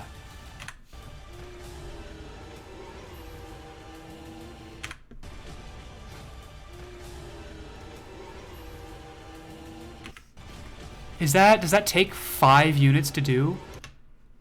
Or is it, I think it really is just the leader and he's got just defenders directly around him. Yeah. Not sure, like obviously that probably has like, it takes a full 30 seconds to build that up or so, there's something that balances that, I'm sure. But anyway.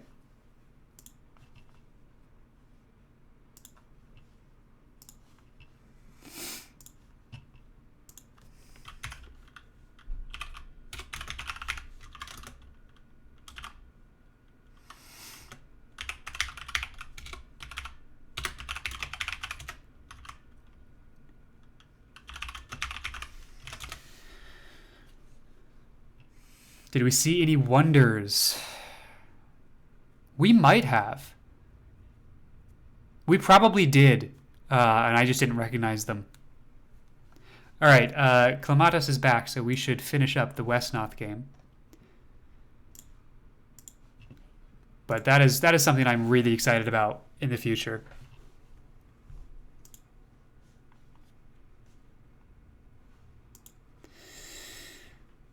All right, I think we just go with this.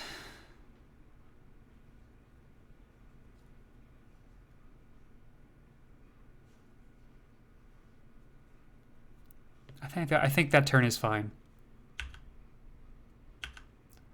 Real question, laser bears, are there yes or no? If no, 0 out of 10.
Oh, we have...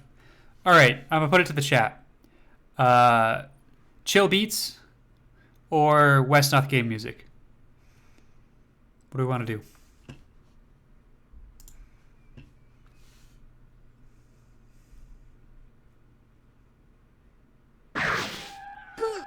Ow.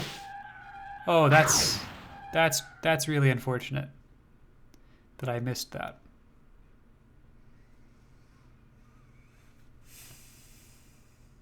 You like chill beats?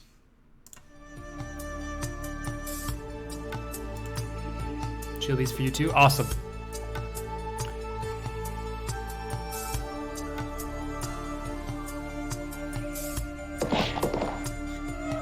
That's really, really bad, as it turns out.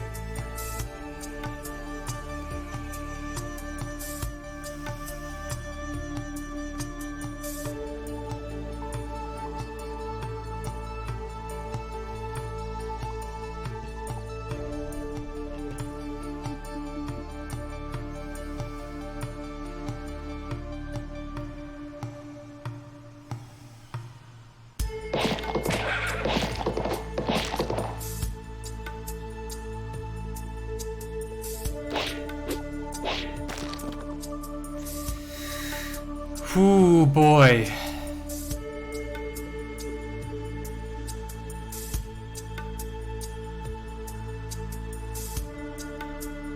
Went right through our line. The question is going to be, do we try and hold?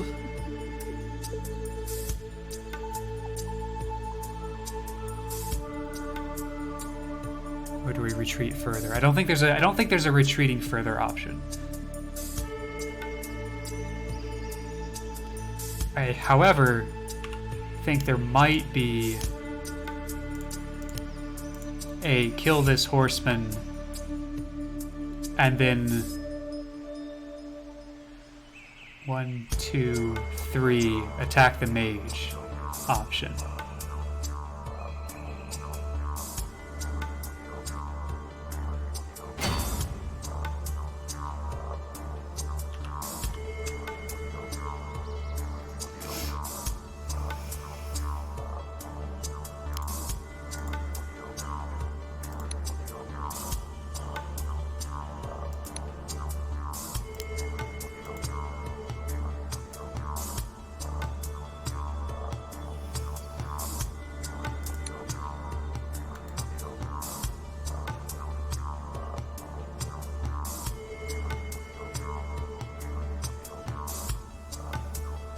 Maybe not. Maybe it is a retreat.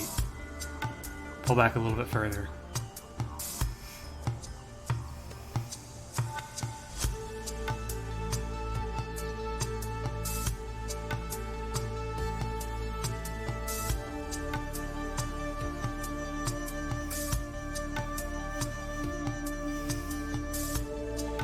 We're player 2, which means that it will be evening when we end our turn.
Sounds like AoE music.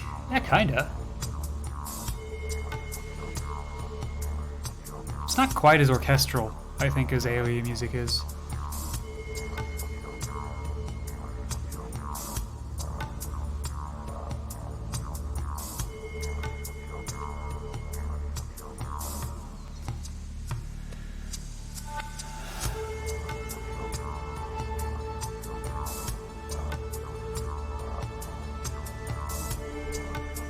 Yeah, another skeleton, I think.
Okay. Let's try and get a time of day advantage.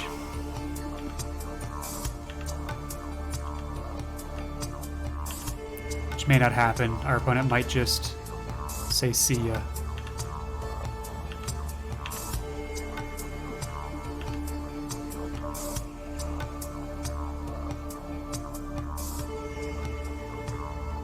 But we are going to do our damnedest.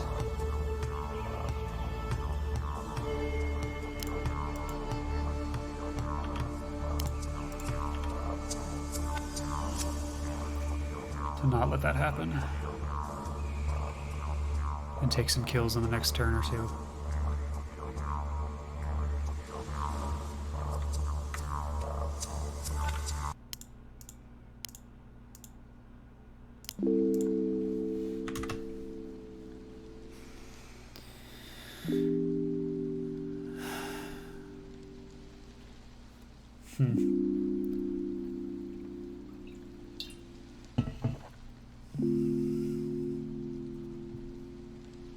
Fencer right side.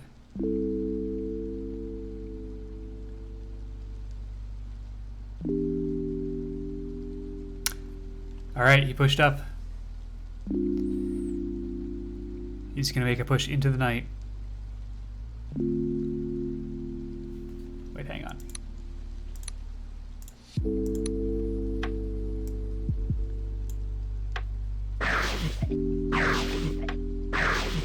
I got time of day wrong. We are team 2, but that must have been... Was that morning? That couldn't have been morning.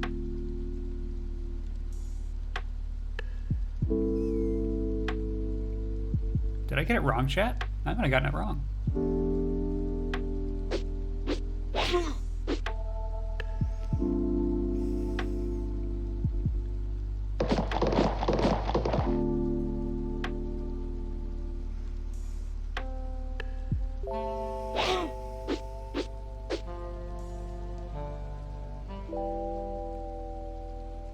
In RNG we trust. It's a tenuous trust.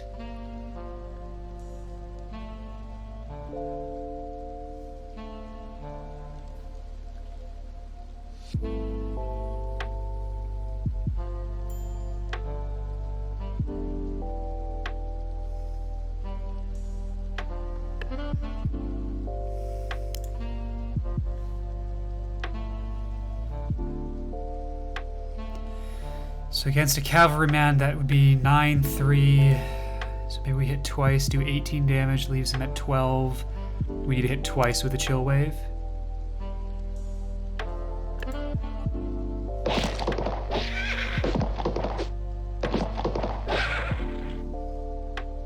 Or once with a chill wave and maybe once with an axe. No, it would be more than once with an axe. Need to be twice with an axe.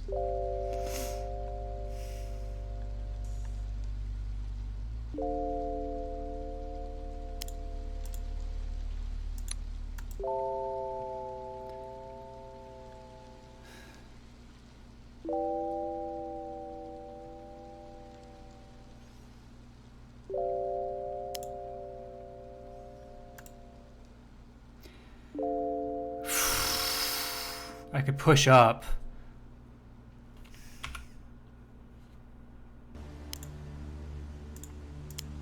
Here's what I'm thinking.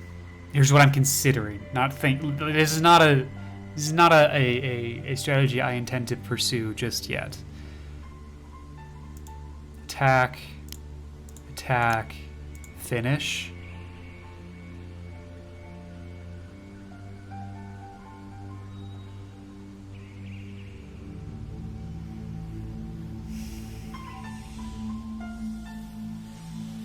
It doesn't gain me much in terms of zone of control, new attacks to make.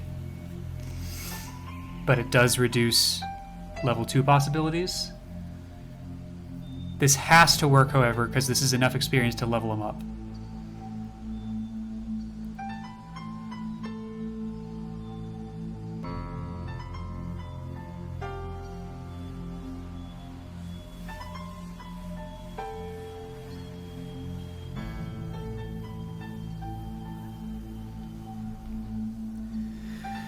If I can wait just one turn, because I was off on time of day by one. That would be brilliant. I can't recruit.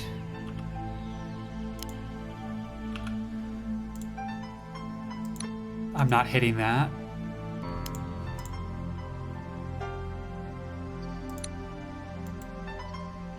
I'd have to get lucky here.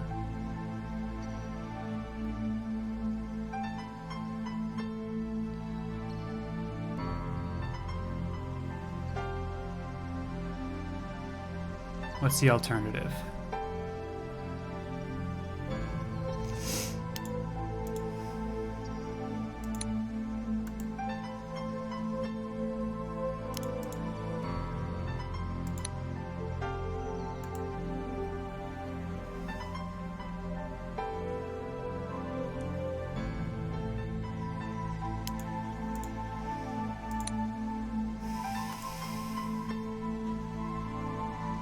Can't take out the spearman.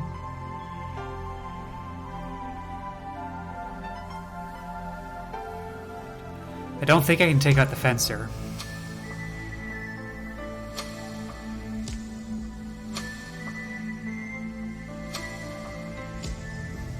If I can't take out the fencer,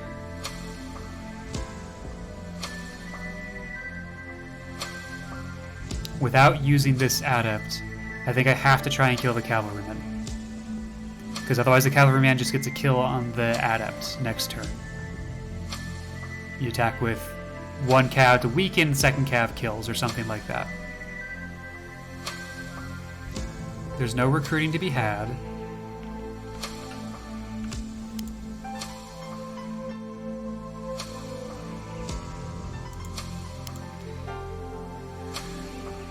Make that attack. Make that attack. Make that attack.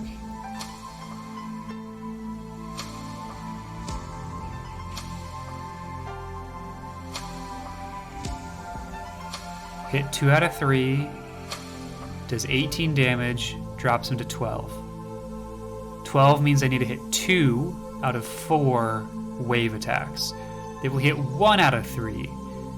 We're down 8 damage, puts him to 22. Now I need to hit all 4 of these.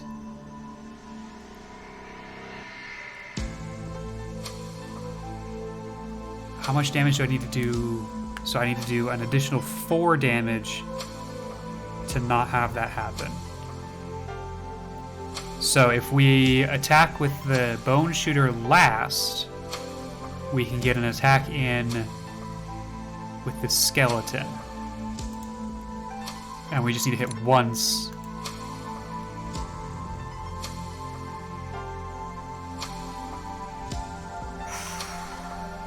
I think we're going to try that. We're going to lose a lot of units.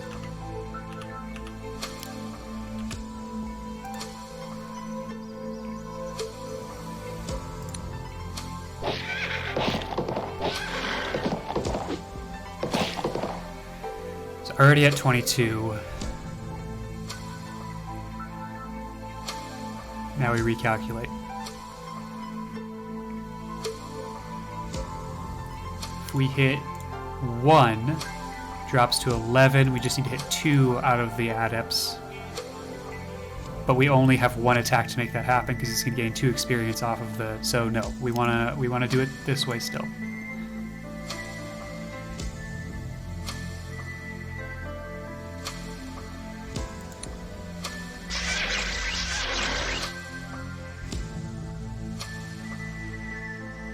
Okay, this is interesting, because now I can do something like this.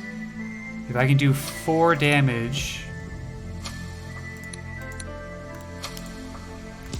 We just need to hit once? I think we just stick with the original plan, and we have to take the kill with our leader. I don't think there's a world... Because if we don't hit 2 out of 3 times, then we have to hit 2 out of 2 on the adept, or we get a level up. And I don't want to take that risk.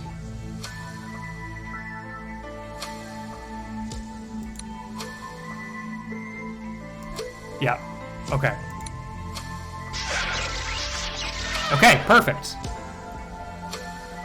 I take those. I definitely take those.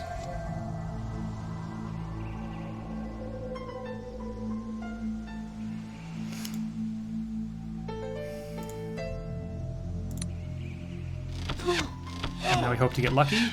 We got pretty lucky there.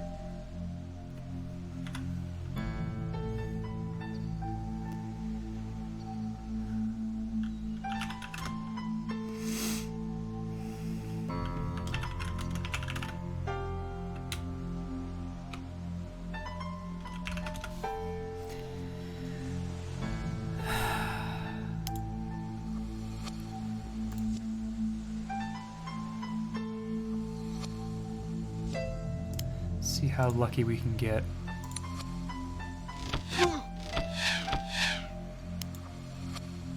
Not bad, to be honest.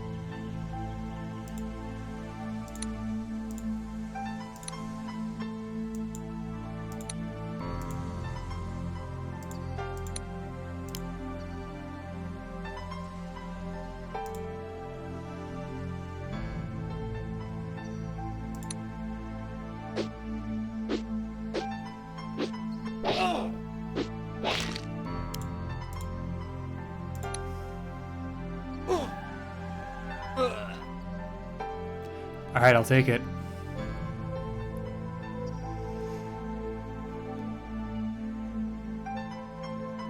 We've got 2 units left. They're both quick and resilient, so it doesn't really matter which we go for.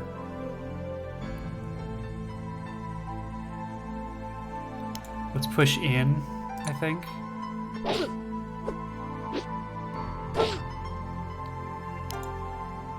Help defend our mages a little bit.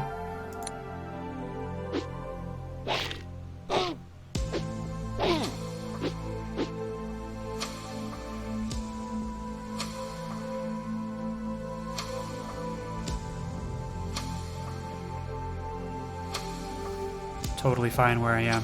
Don't really want to move this grouping.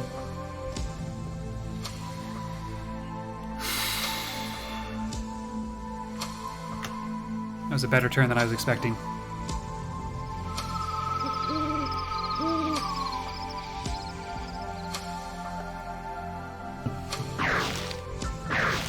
And now the mages do some serious damage. But he's forced to stick around, I think, a turn too late to do this damage. And I got lucky. Okay, cool. Combination of I got lucky on that attack, because it means he has to use his 3rd mage. I suppose it doesn't. He could do Archer and probably get enough damage in.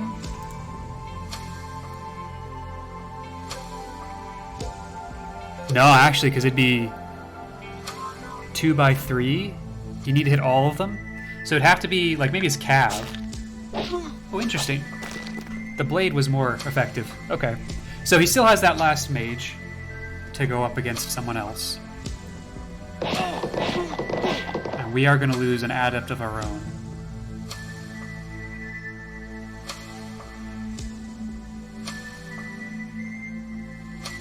Is Christmas Present dead? No, Christmas Present got the kill on the fencer.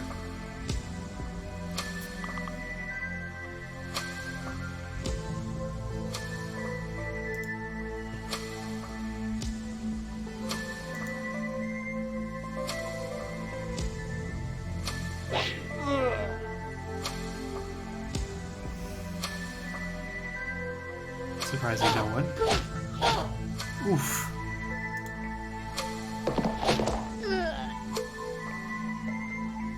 I think that ordering was still wrong, but yikes. All of my damage dealers are dead! These taking villages. Yeah.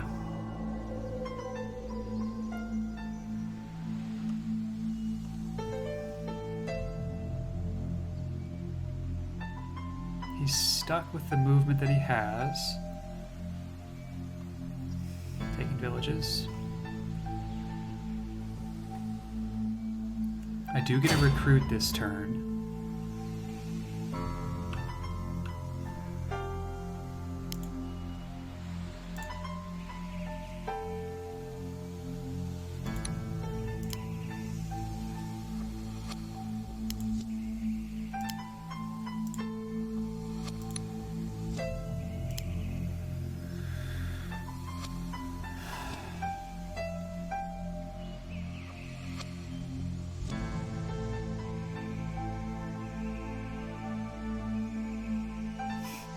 Thanks, Galifax.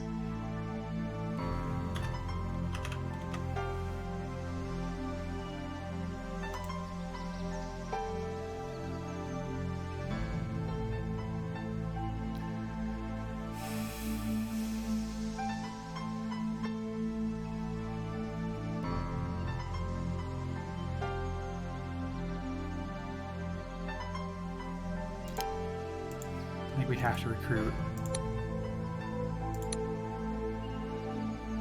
And in this sort of defensive situation... Oh, is it a ghoul?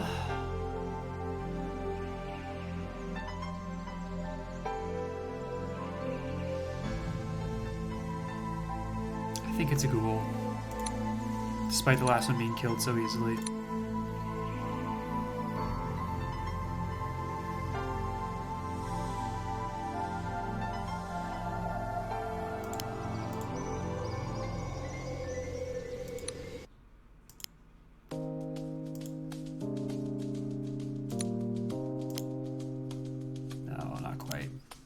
I saw the ghost could circle around, and I was hoping that maybe the skeleton could too, but I don't have the movement for that.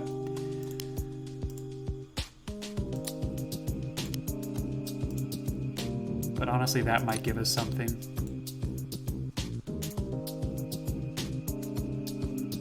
We kill a mage.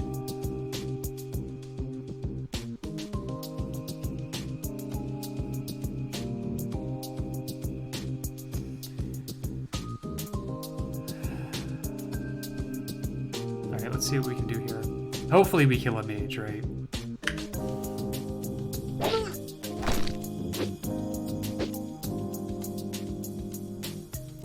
Just gotta hit 3 out of 3, right? No, okay.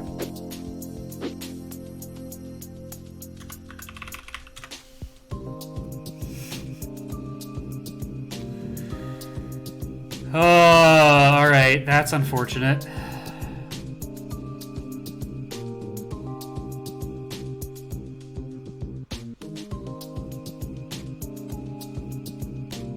I do think we can live with that, though. Let's get that recruit going. And then pull back to be useful with our leader.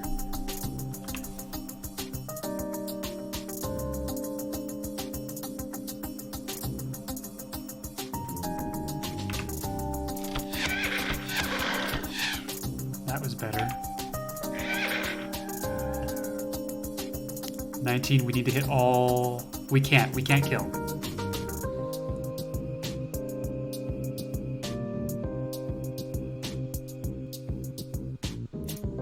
Zero chance to kill.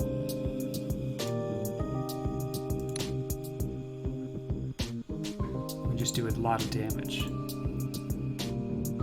Is that worth it? He doesn't have an easy target to charge after on his turn, so probably he just retreats. And I can't prevent that.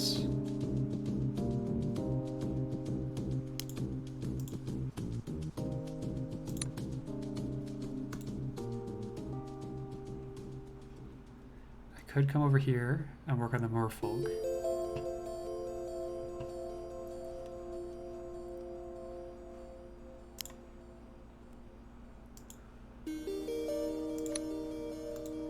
Or we do it, we threaten up here. Just one of these jaw droppers, Bullock. You gotta conserve your resources when you're in the frontier. You don't get to see this. And it's common, intuitive, observables on Earth. So when we go into a frontier, our normal or code intuition no longer applies. This We're just gonna do this. works when you go to the bottom of the ocean. Is it smart? No idea. Am I doing it anyway? Yes. Under the stage of an electron microscope. This is when we have to start taking some risks. Your normal, everyday life intuition. It stops him from healing, which is nice. And that's why frontiers are rich in discovery. Because things aren't the normal. They aren't the usual. A lot of folks can get a lot of places. Most of them are probably away. Although maybe he's decided that this is it and he wants to push and make the final attack happen. In which case maybe there is value in doing more damage to this horseman.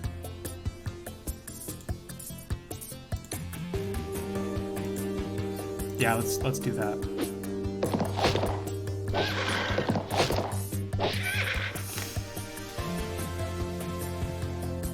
There are very few units you can use that horseman to attack with where it won't just die, which is kind of the point at this point.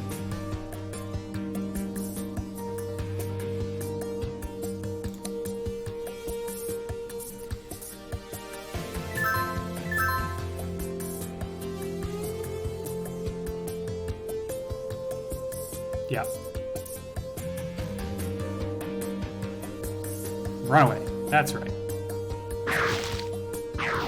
Just with the horseman, he is sticking it out. He's gonna try and take a final push and kill us. Honestly, makes sense with what I have to threaten him with, right? Like this is... That skeleton's dead. Probably the ghost is dead. Like, we're in a really, really bad spot.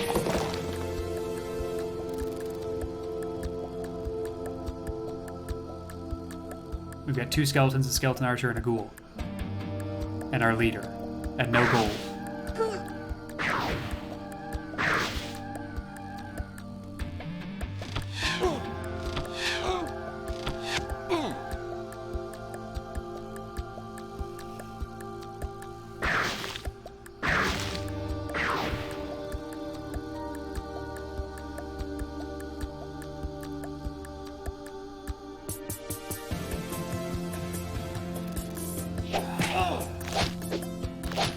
This is where a ghoul kind of shines.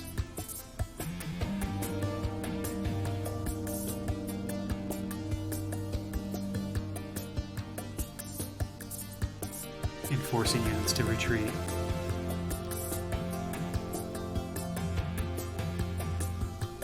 Just gonna push off of that village. And he just doesn't care, he's just gonna push up.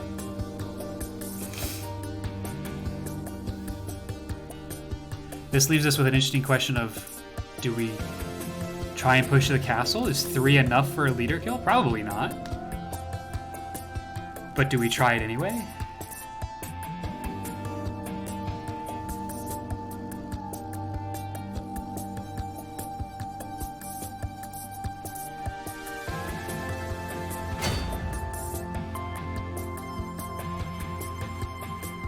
He can outrun us though.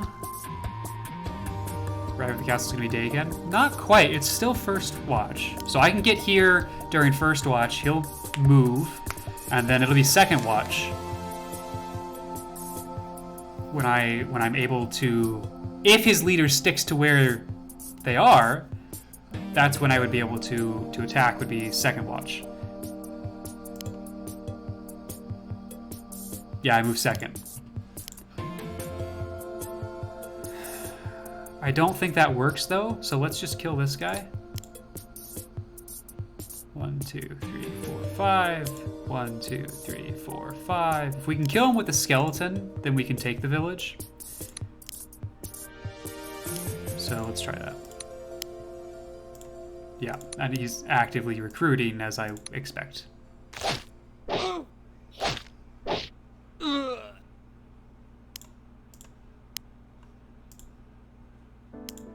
Take.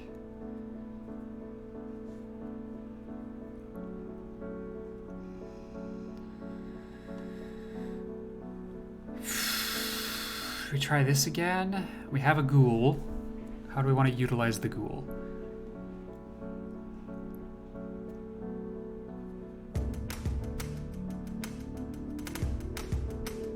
We are now actually gaining gold again.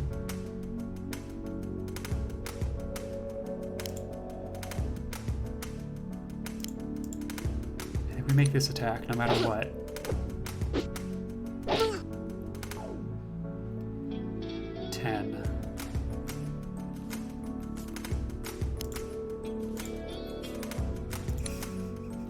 Nine attack. Oh, that's so frustrating.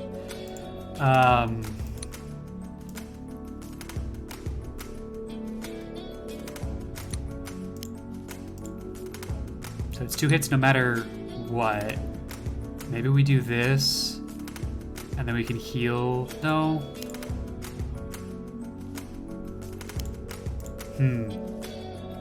Try that. Take the village with that skeleton.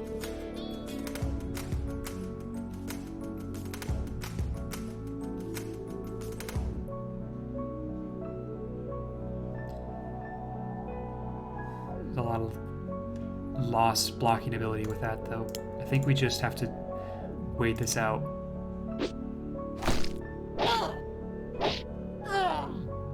Okay, that's not terrible. I could take, let's go into planning mode. I could take there.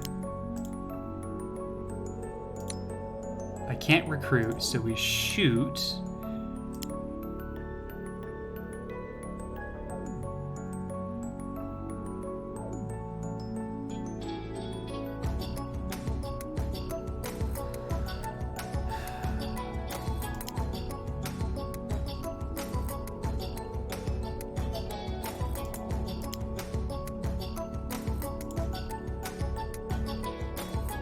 Poison. Shoot.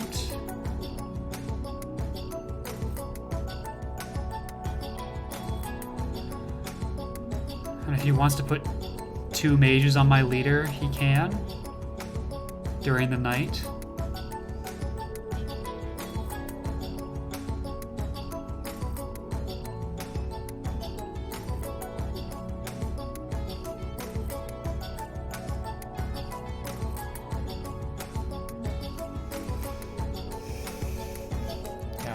This is difficult, but let's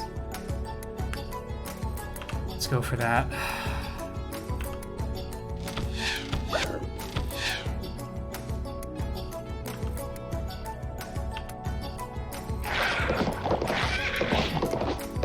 That sweet poison.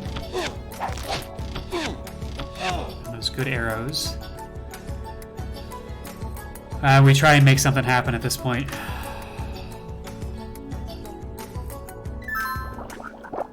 I think we're going to be able to repel this attack, but he's starting to build a serious economic advantage over us. He's killing more than we're killing.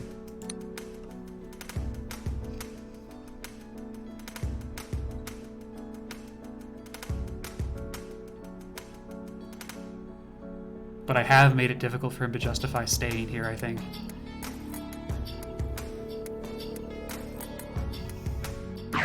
No, apparently I haven't. Apparently I have not.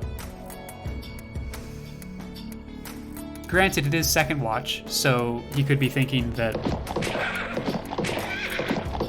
he's going to get time of day back pretty soon here.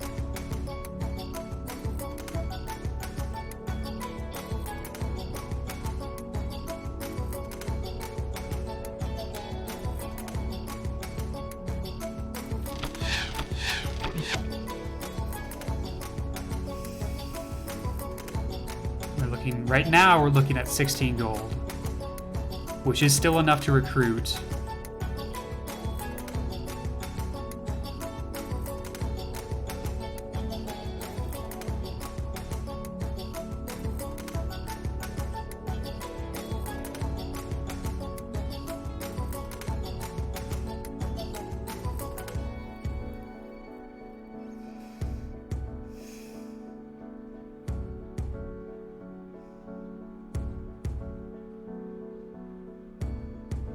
I think maybe another ghoul.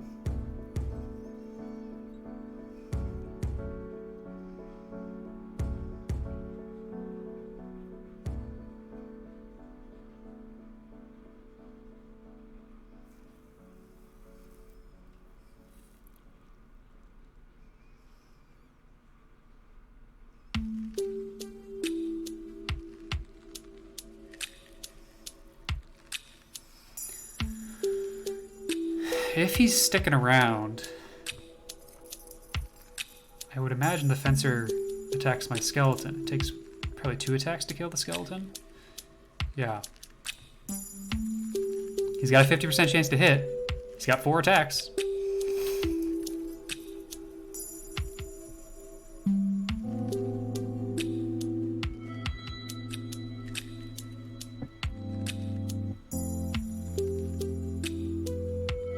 We lost that village. The fencer came down and took it.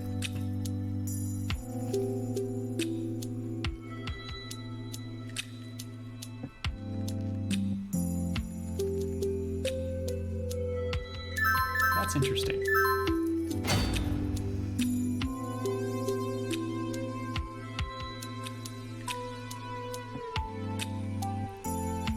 That is interesting.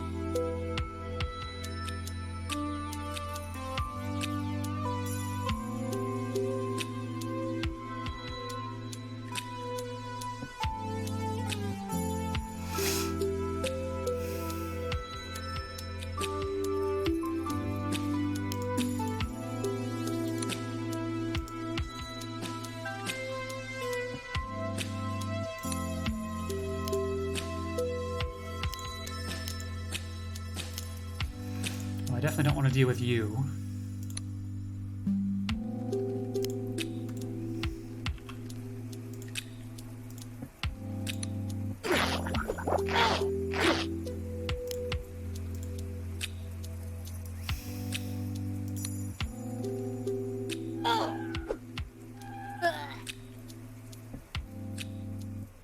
I like to see that. I like to see that.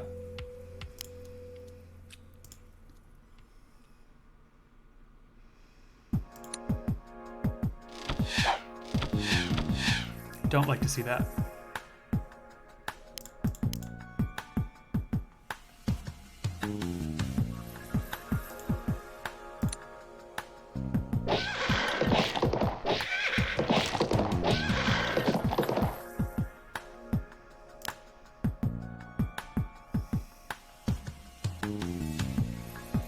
One, 2, 3, 4, 5. Okay.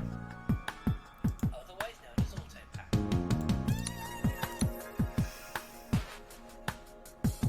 Yeah.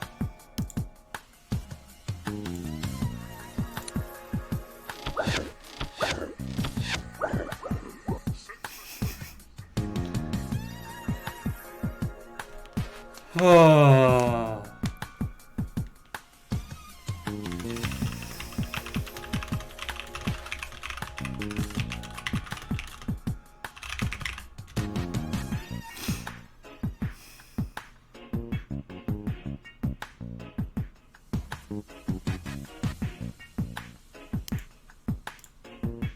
I think that's too greedy. I think it's time to make our way back.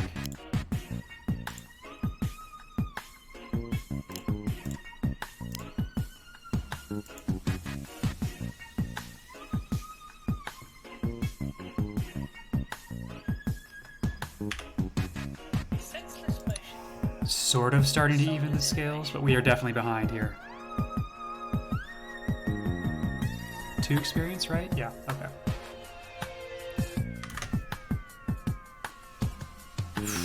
Now it's dawn.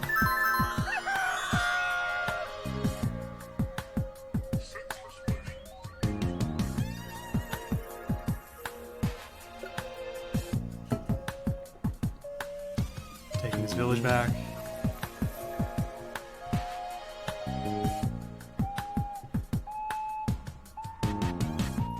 Be careful pushing out. Ooh, hoo, hoo, hoo. Oh, that's so tempting. It definitely doesn't work, though. It definitely doesn't work. Oh, that's so sad. Oh, rude.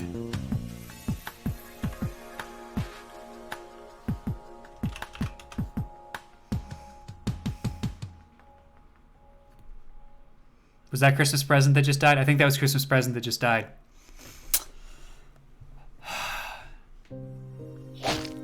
Confirmed. OP hates Christmas.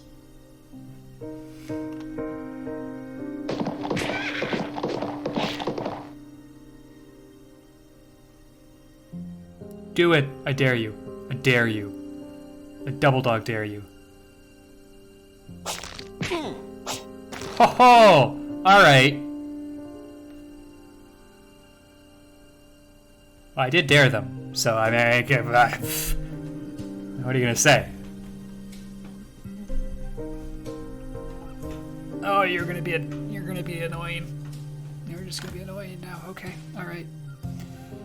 Taking all my villages.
What do we do over here?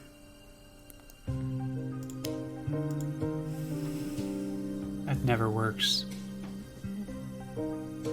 As much as I want it to, it just doesn't.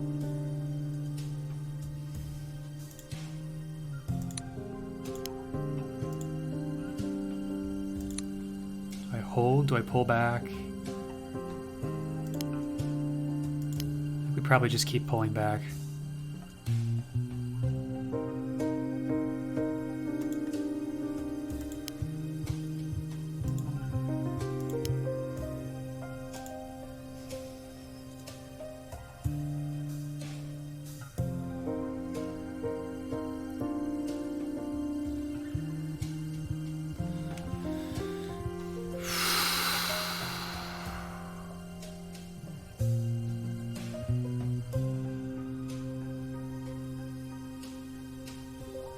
There's a number of this that I'm not sure about.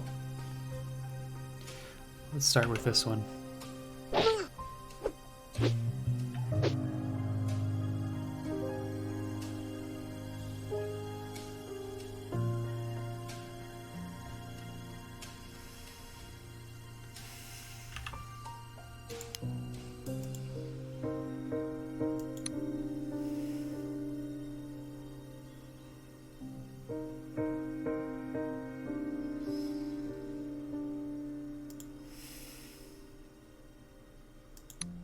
We just gotta kill some of the units. Even though it leaves a mage alive during the daytime, our chance of killing down there is so low.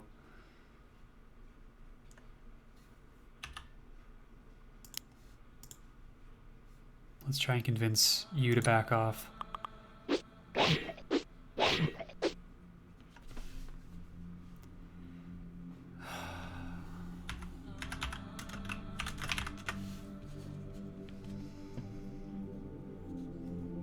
Okay, that's definitely not going to do what I wanted it to.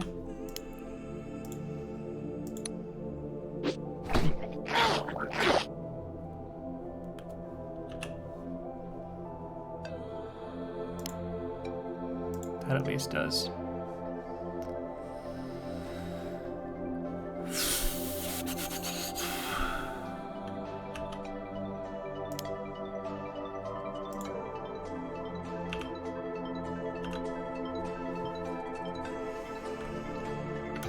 This is not looking good, chat.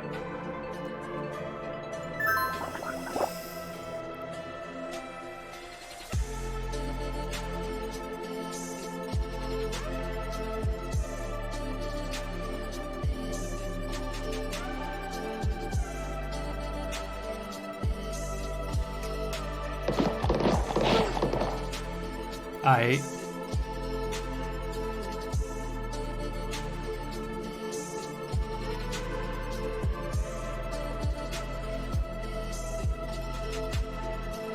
That's an understatement. Yeah.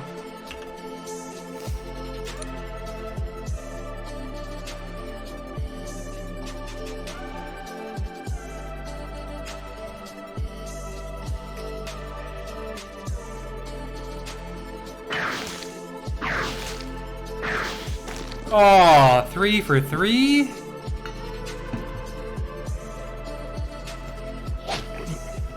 And the archer takes out the skeleton. Fencer stays put.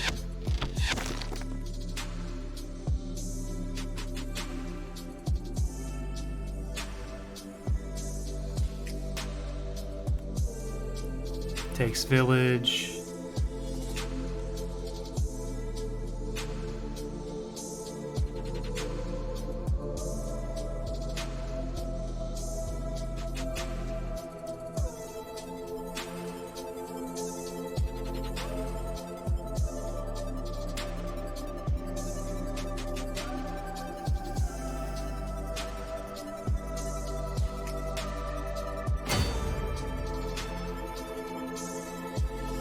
Becomes a question of how long is it worth it to keep playing this out, because the answer is probably not much longer, but I think at least one turn. We'll see. Gotta take some villages back. I gotta convince you to leave me alone.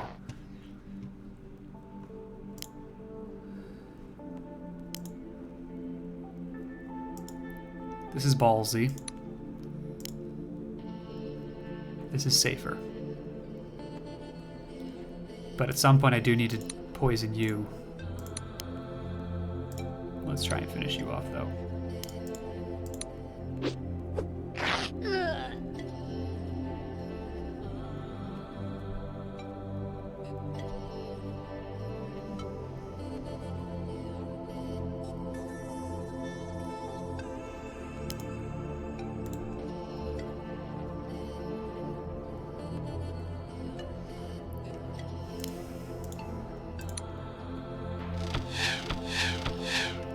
Yep, okay.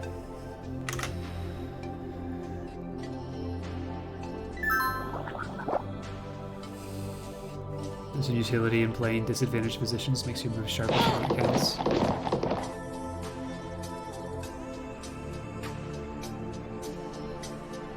Yeah. Fuck.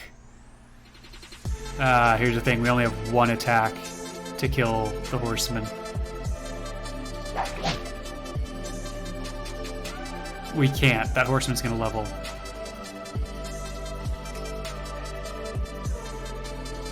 Probably just want to delay that as much as possible.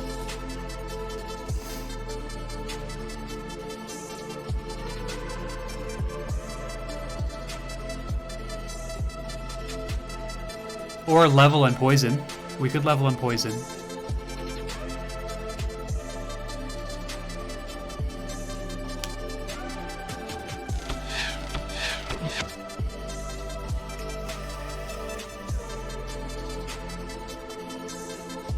force the level to happen, and then we get to poison him immediately.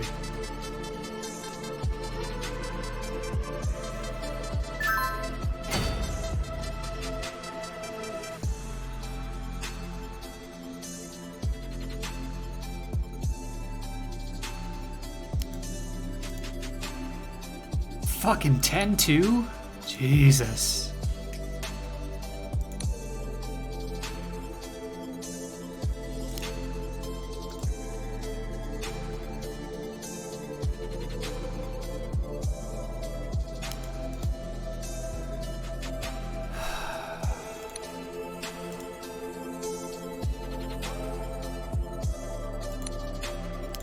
Let's see what happens with this.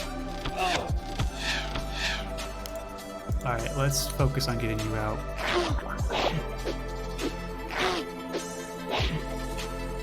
At this point, you're just getting replaced, right? So that's a little annoying.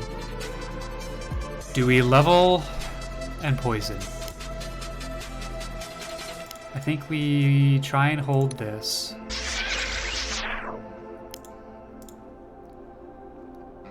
That's when you do 5 damage to us? Yeah, hell. Let's level you ourselves and poison you. Take the choice away from you and immediately start hurting him.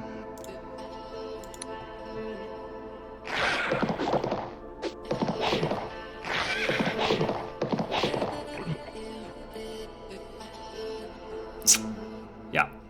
Yeah, that's rough. That's rough.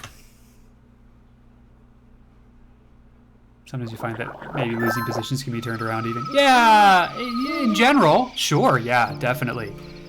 I think there is a point at which point it no longer can be turned around, and we are very closely approaching that. If we haven't already exceeded that threshold.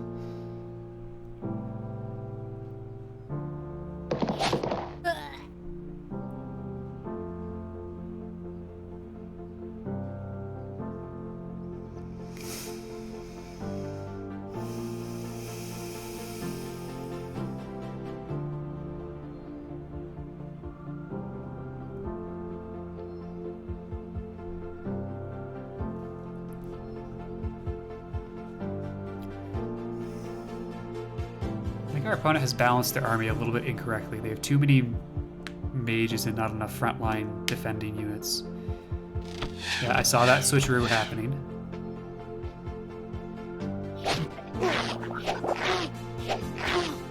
Okay, we got the poison off.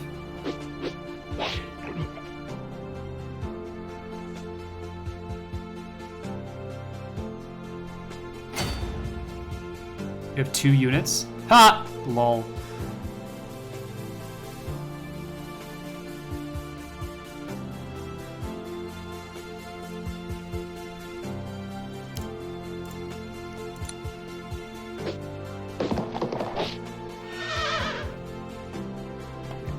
There.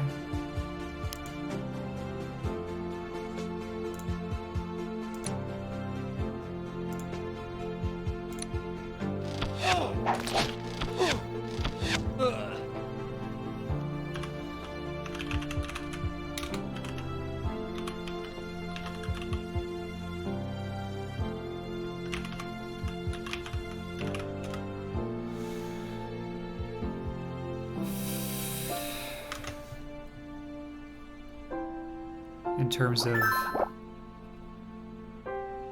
terrible turns, that wasn't the worst. This is over. I acknowledge that fact. I'm still going to play it out.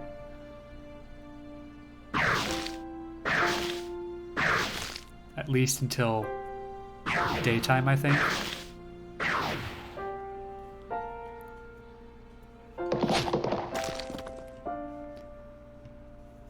Preventing me from recruiting is actively, I mean, this game is over.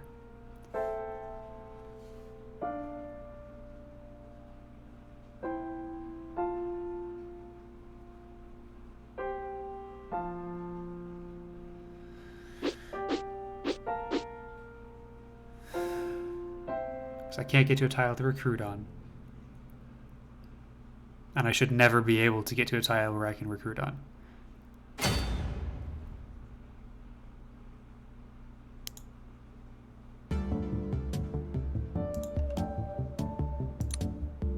Just gotta hit twice.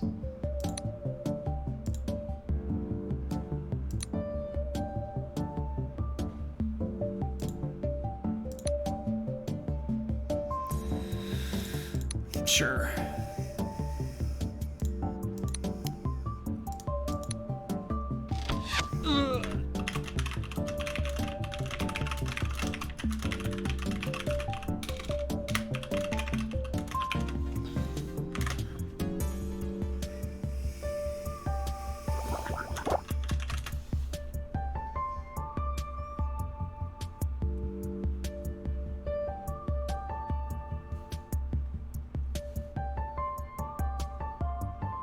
All right, chat, here's the plan. We're 26 hit points away from a level up. I think we can do it. I think we can get a level 3 bone shooter. That's only 4 kills. Or 3 kills in some combat. Probably 3 kills in some combat the way this is going.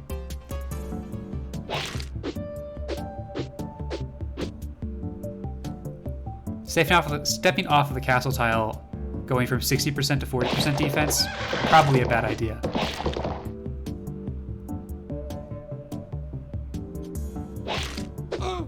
Oh, is that it? Is that it? Oh, that's not it. Okay. Now we just need 20 experience. That's only 3 kills.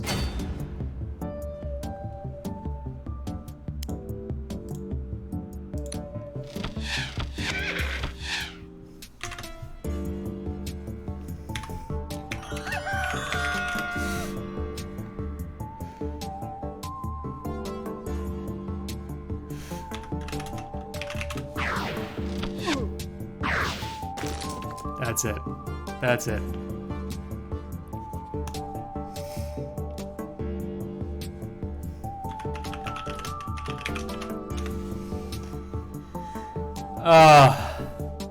Well, chat, we tried.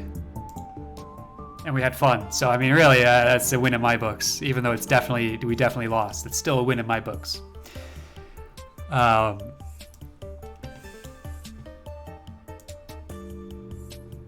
All right.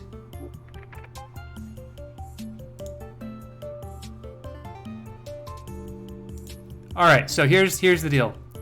This has been a great stream. Thank you all for joining me. I had a bunch of fun.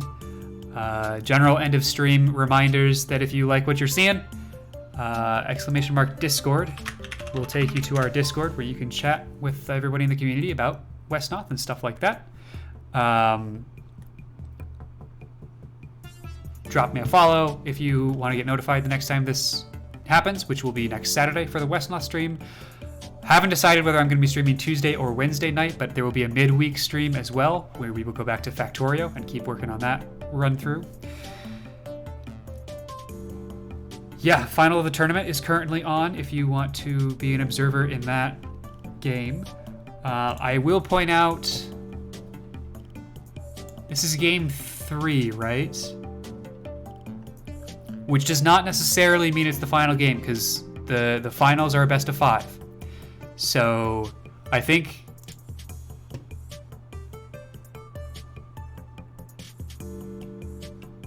someone's up 2-0 right now, but I haven't been paying attention, I'll be perfectly honest. So if you want to drop into Westnoth, there's a ladder tournament game going on right now that you should definitely hang out and watch, because they are some high-level players.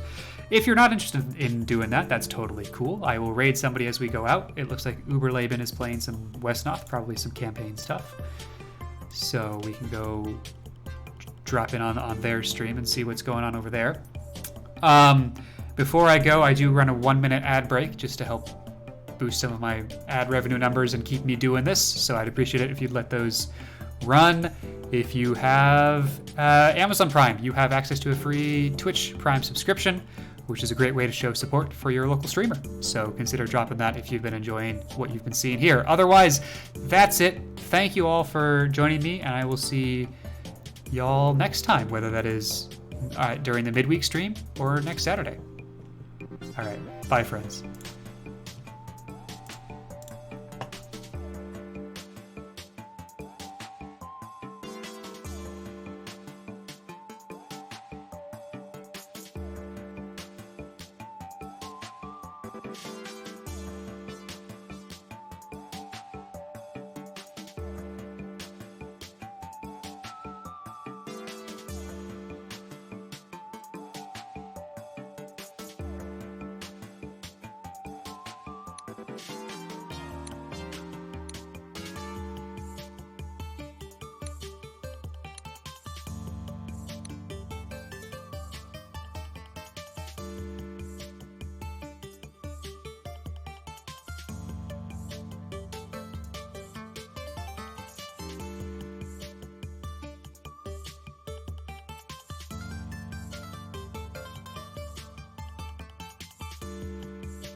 another viewers rate from Chekhov's gun.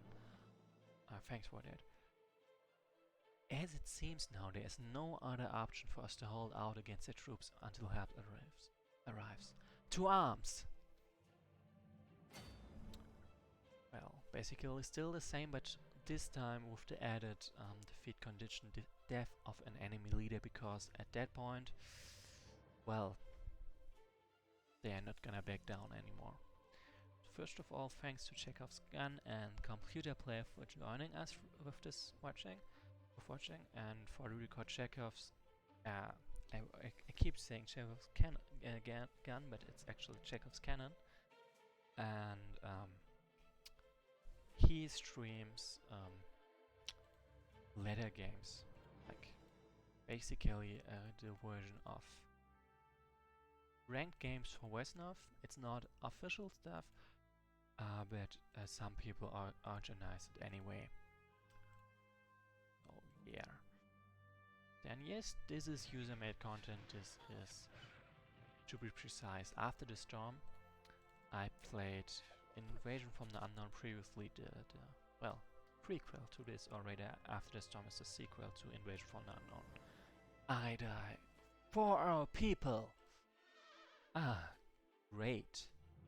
Now we are killing other elves. Ouch. Didn't have to say it like that, honestly. Right. What did I want to do?